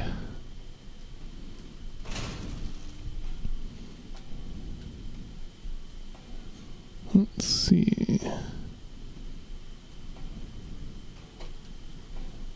Skinner is a choice, but I think Spark would be a better choice. And then a Tormentor. Oh. That is, of course, assuming I can actually convince the enemies to stop stay on the really... Oh. That would do it. If I can convince them to stay on the harvesters, because I know they have a bad habit generally of... Okay. Wanting to be, like, basically getting pushed up onto the plows, which I can also replace with the icebreakers. Well, that might just solve that issue then, wouldn't it? Oh, this is gonna be so bad. Where are you, icebreaker? There we go. Beautiful. Chaotic laughing intensifies. Shit, this is the mass limit one. Welp. I guess we are downgrading some armor. Because max speed ain't gonna help us here. But I think I do want to keep the icebreakers. Because it's funny. Although I guess I could theoretically push them in some more. Maybe. That's gonna lead to more wedging. That honestly might just be the best place for them. I can't really, yeah, whatever. A lot of thick pieces there. A lot of questions why I was abusing the part limit there. Definitely don't need fuel. Don't need no radio. Do want an engine. Do want a Jenny. But a much, much more exciting one. And that lets us get a Tormentor. And then we could theoretically cloak. Why not? Yo, fucking low, baby. It's also bound to be hilarious. So...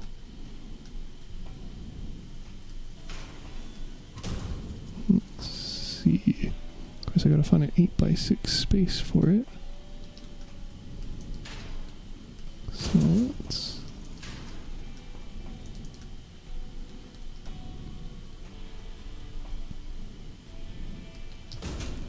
do that.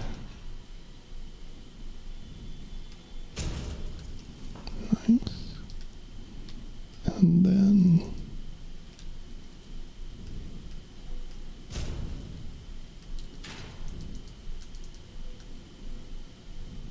that. And we slap you in there. And then we slap the Tormentor back there.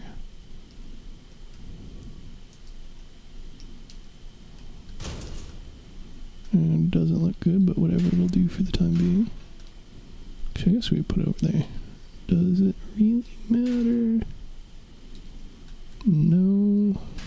But thusly, why not?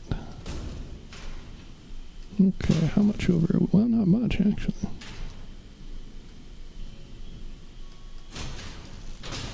Certainly could have been a lot worse. Oh my god, ew. I forgot about this. God damn. This is ugly as fuck, jeez.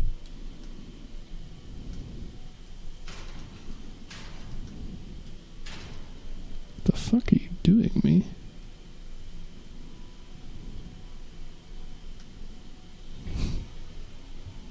My goodness. Obviously I wasn't hurting for parts limit at this time, damn.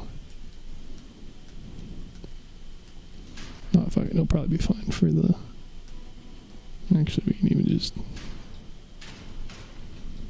There we go, we're not over... Ooh, we are by 4. Wow. Okay.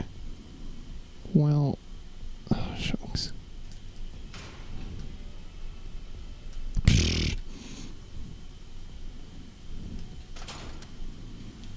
Slap you there.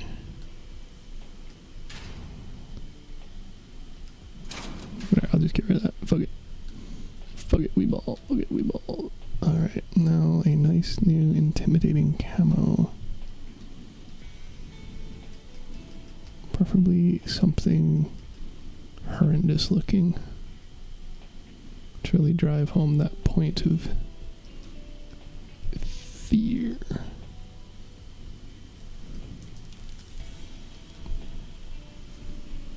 No, it's better than that. Put,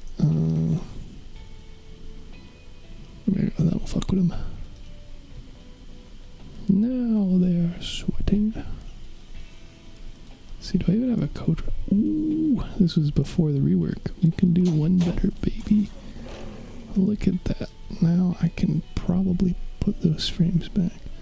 Which was it, 300 mass? I have way more than 300 mass now. So let's see, what is a not stupid way to do frames?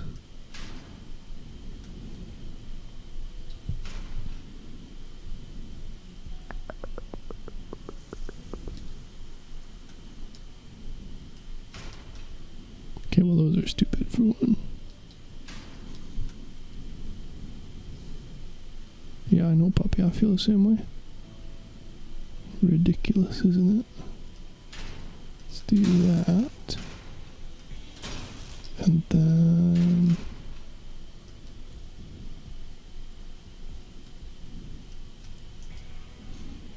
little something... oh, that's me being bad at math.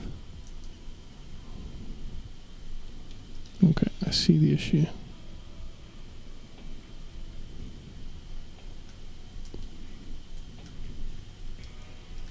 No, I'm just gonna be lazy.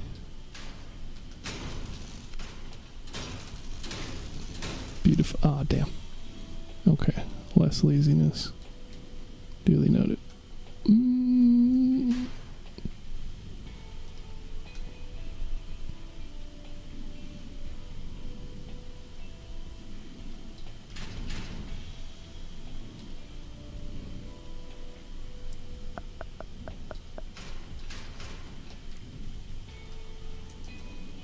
It's about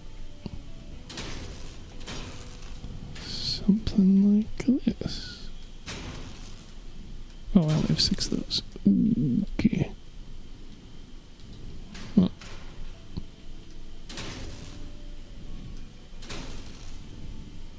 I guess this didn't really accomplish anything, did it?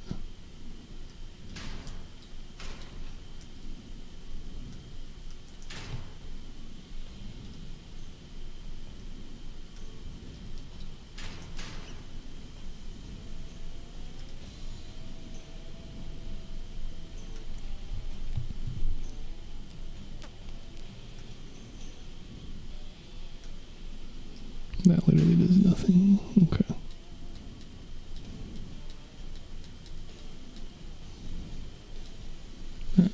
Ultra laziness it is. Let's go. Oh, let's make sure this doesn't suck. Yeah. No. I weep for the team.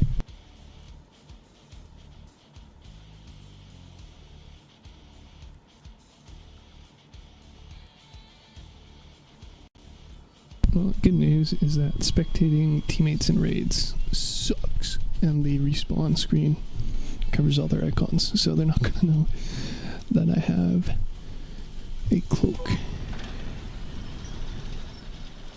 And another thing on the zoom button.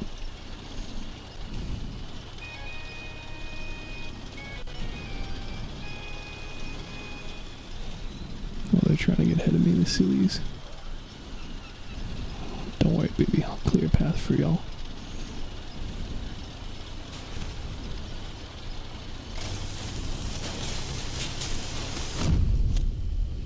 Whoa. No, I'm not gonna catch those guys. Awkward.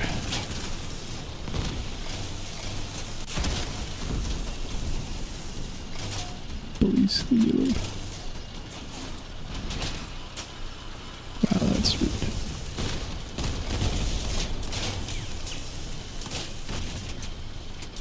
I already lost both my harvesters. Rough. sucker you guys to death.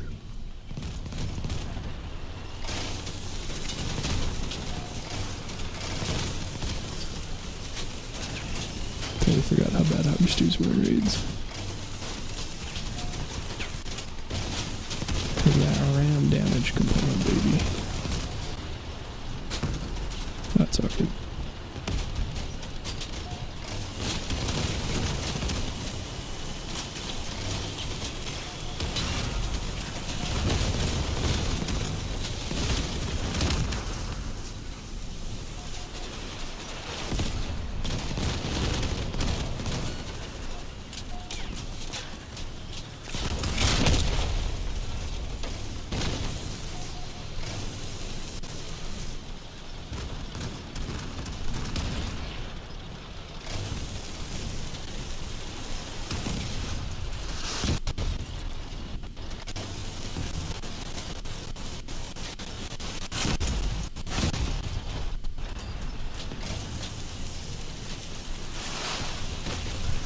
Xbox app is having issues again, isn't it?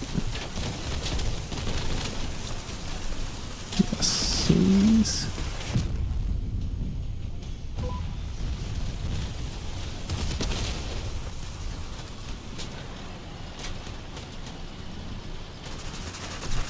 Let me zap your spicy bits.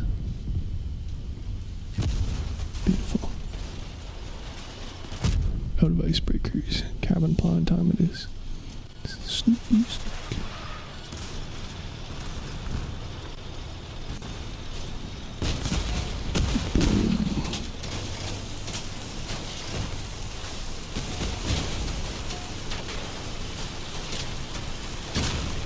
Sorry bro, get plowed. Sorry to get zip zap. Rude.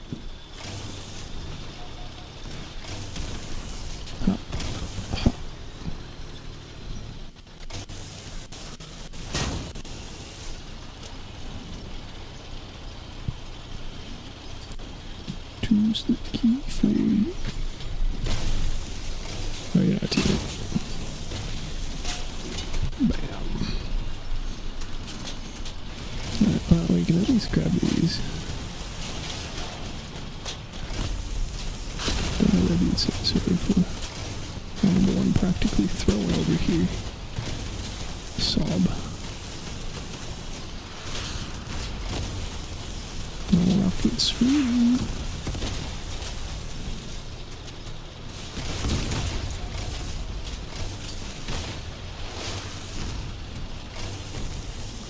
For the team to show up. Cost. I will need some assistance.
There we go. Made it to halftime. Pro build. Pro player. Just gotta remember not to run things at high speed, otherwise I'm gonna lose my harvesters. Kinda awkward, but be how it do.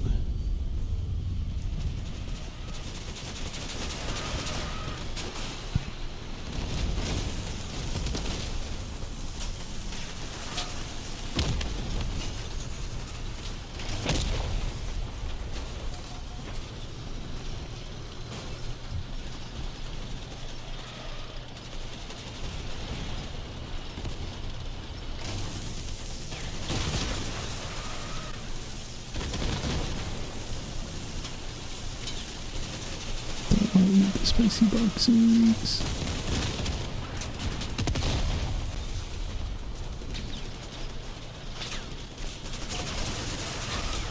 Oh, there goes dead. Alright.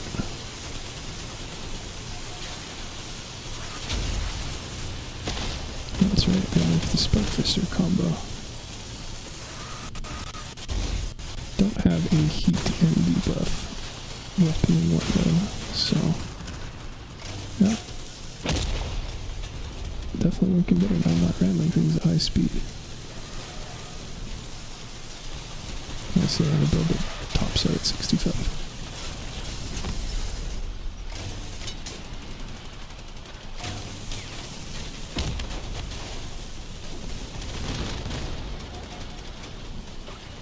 We're still spawning back here. No longer. Still just down trombones. Do we have other weapons to start? Oh, it doesn't matter much, does it?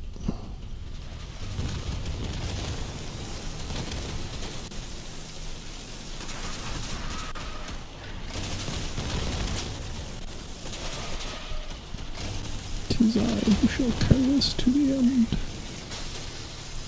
Unless that guy hasn't died. Oh, that was rude. In which case, they will probably carry me after I lose my harvester again. You trying to race around me, dog? No, let me blow it up. Oh, I don't want to deal 700 self-damage, though. Well, apparently it was just the icebreaker. I can look at that. Oh, jerks. Okay, there goes one harvester.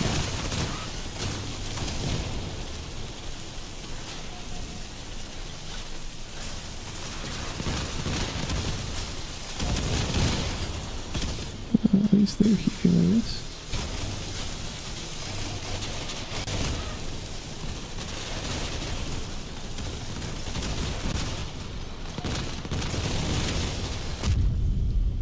There goes the other harvester. Alright. Awkward.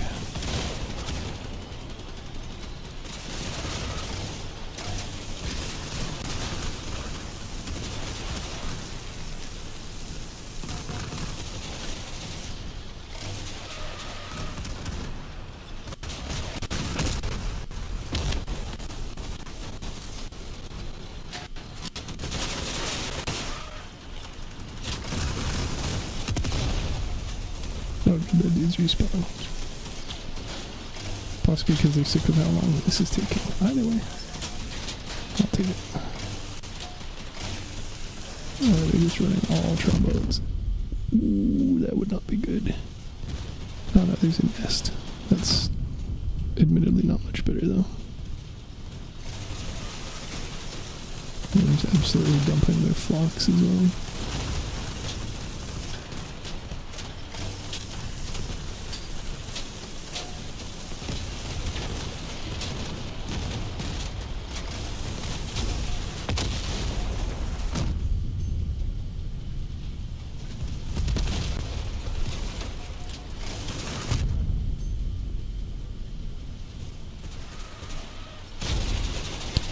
So this was originally, not originally, but this current iteration is meant to be a fusion build. The teammate coupled on the back. I was just thinking, because I don't have Under Armor on the build underneath the frames anymore, which I used to. I could feasibly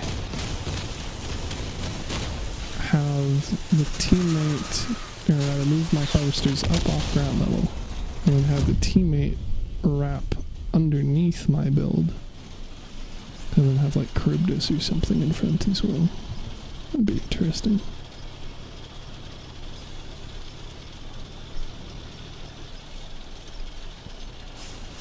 Ooh, rude.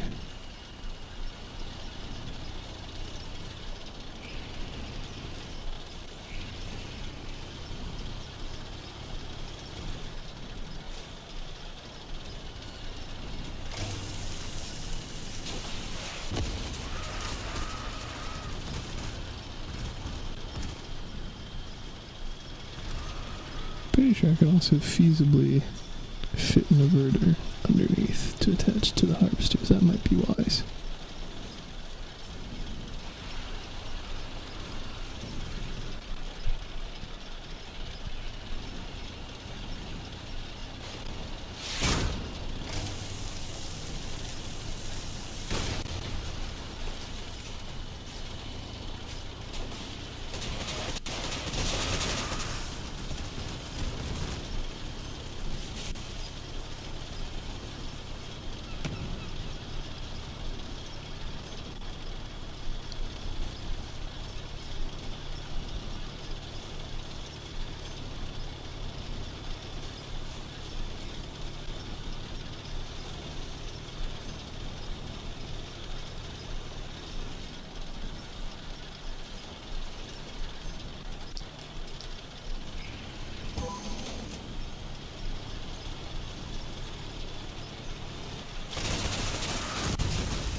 work.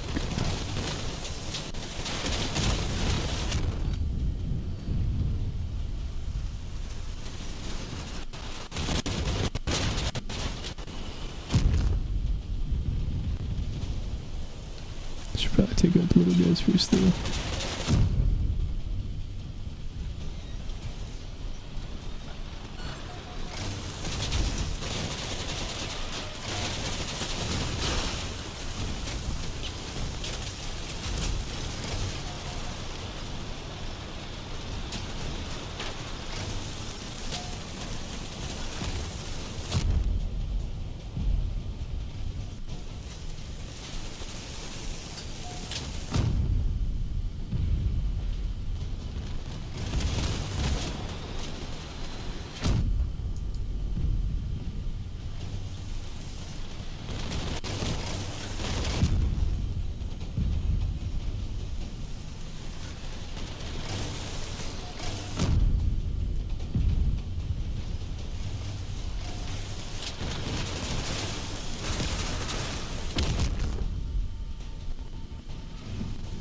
Oh, the other guy's back. Oh. Well, it's not the worst case scenario. Now the other dude's gonna respawn and kill fire up.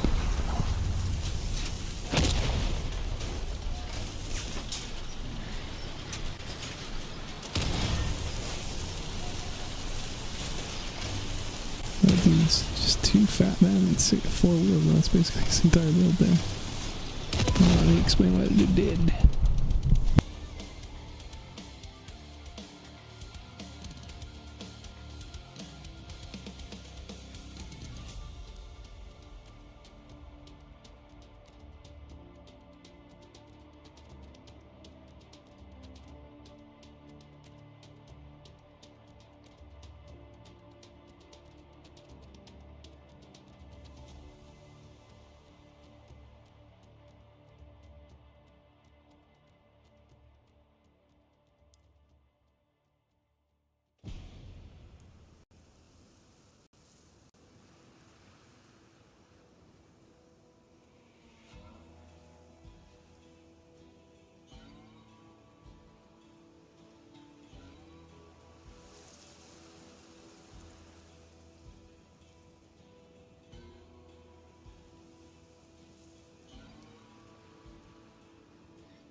Okay, well, suffice to say that could have gone a lot better.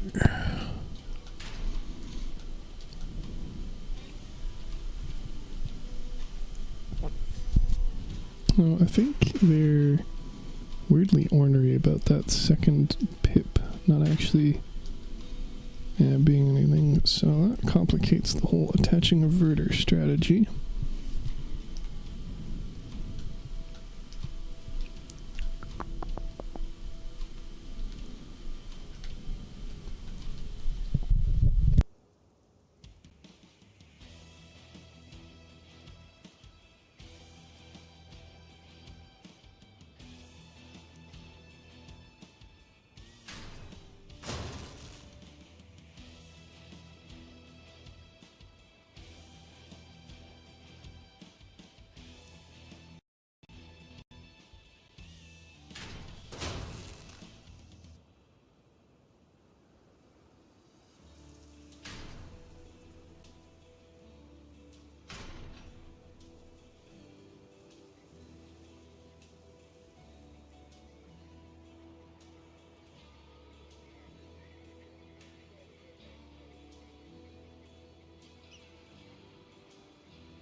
Well, on the plus-ish side, I'm fairly confident that the frame durability wasn't the issue. Oh, also it has 75% RAM resistance, so more so than its actual default melee resistance. So I don't really know how I could improve on that, which is really unfortunate because that really needs to be improved on.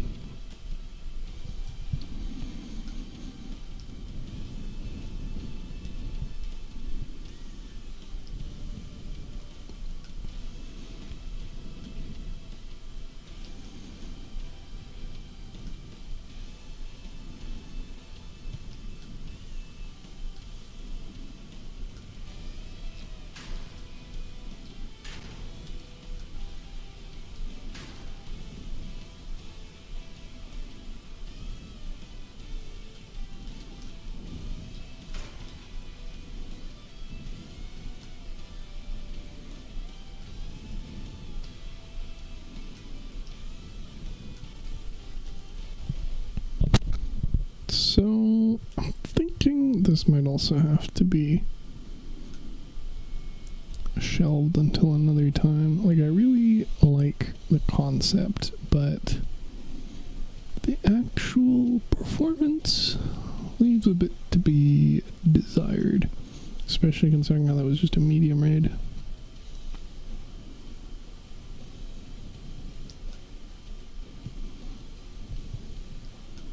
So I'm definitely not going to take this in hard as is.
My eye did not end up contributing very much in this at all.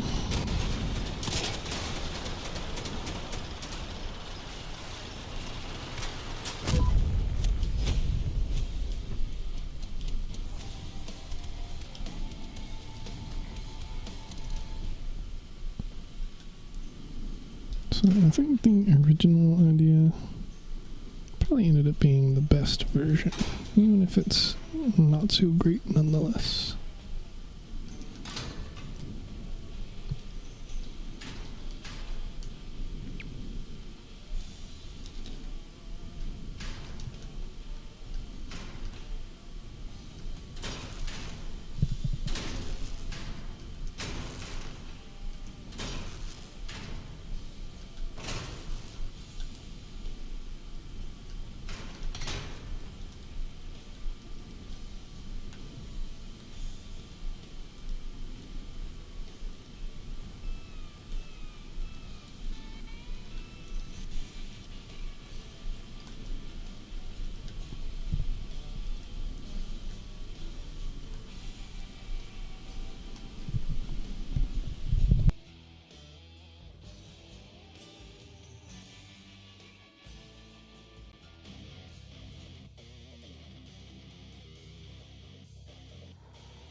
And unfortunately,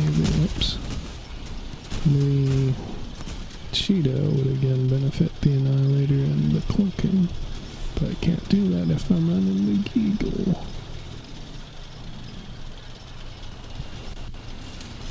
So I don't really know what the solution for this is. I mean, to the same degree, I think it'd be interesting trying it with a Tormentor too.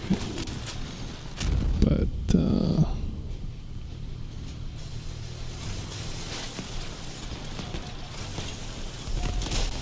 kinda hard to imagine that that'll go much better, honestly.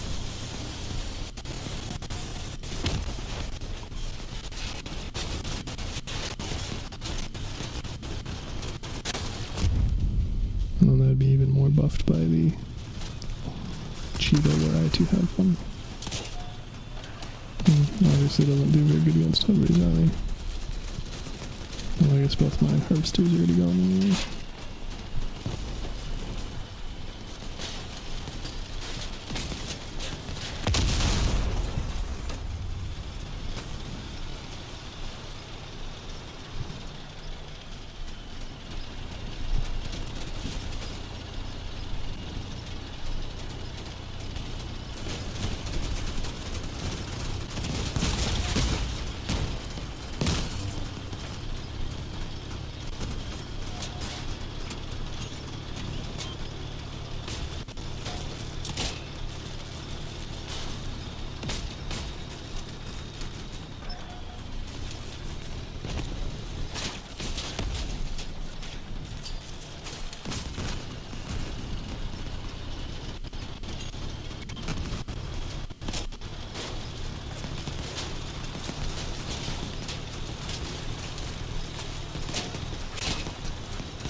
kind of funny I had the icebreakers on to like catch stuff and also hopefully take most of the ram damage. It seemed to be very much the opposite.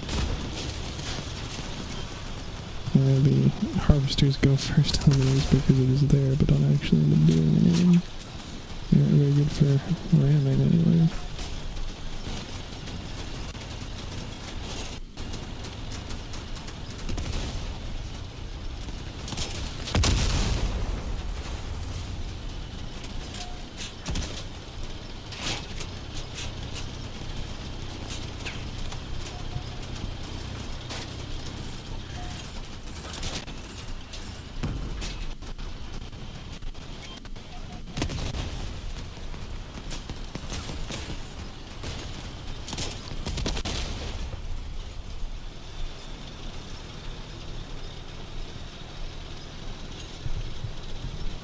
Oh, to be fair, this is mostly for the meme anyway, but doesn't seem to be doing a very good job of that nonetheless. Oh, come on.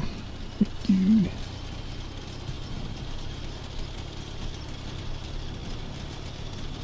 Seeing as I effectively went around anyway. Alright.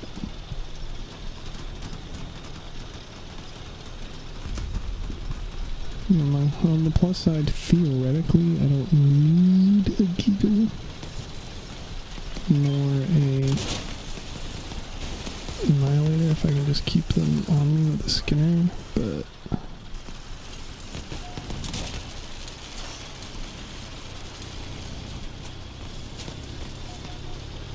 I really don't know what the solution for this is.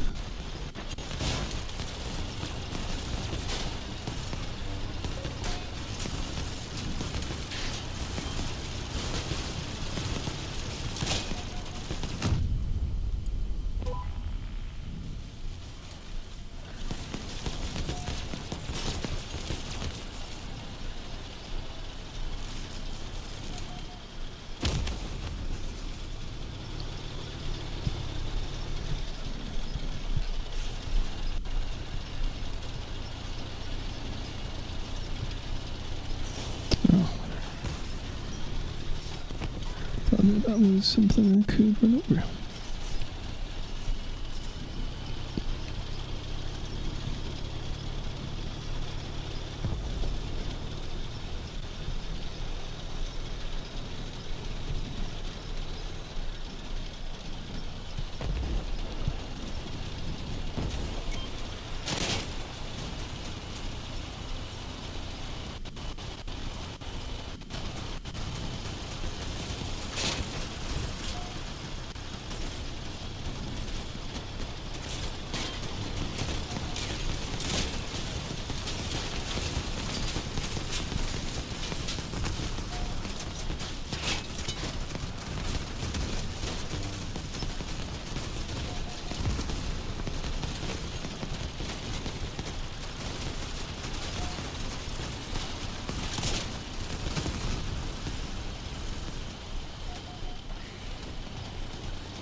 Alrighty then.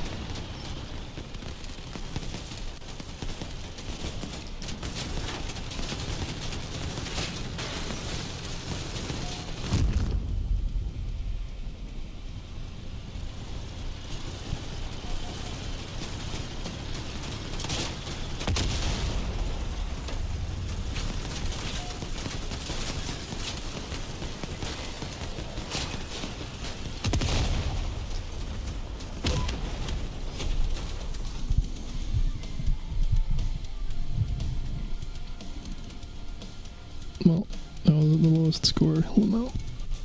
Barely.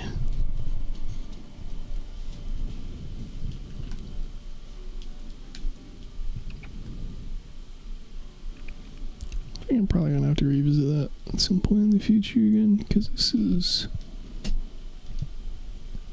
not really sparking joy.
I don't know, I guess that'd make it easier for blast damage, wouldn't it?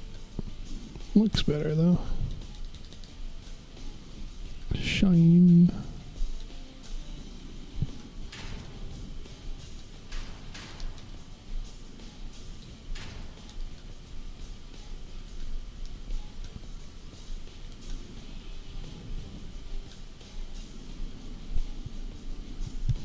Yeah, I'm gonna have to do a lot more work with this at some point.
do for the time being.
And then what else did we get to? Not you, not you, not you, not you, not you.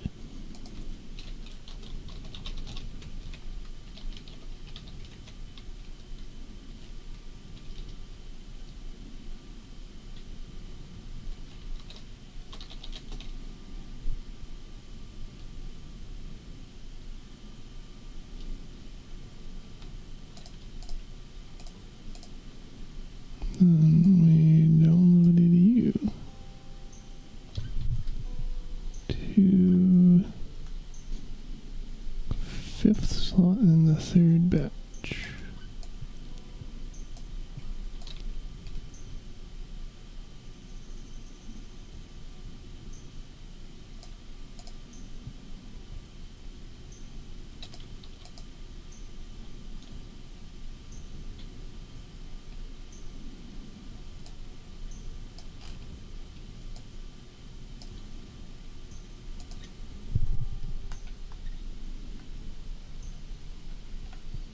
And then we remove the one after Firebug. Oh no, we already moved that one. So we do have a space here though.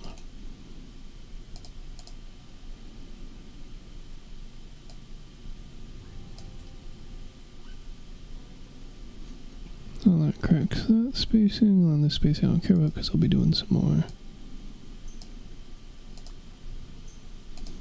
soon anyways. And it's ranged by power score, so it's not even as easy as just throwing up the remaining 2 dividers I have. Well, that's what, yeah, 6 hours. Got through the fuel, got through the dailies, and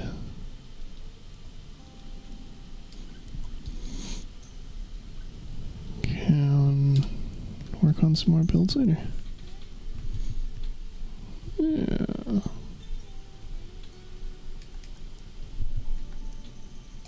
Always more builds to work on.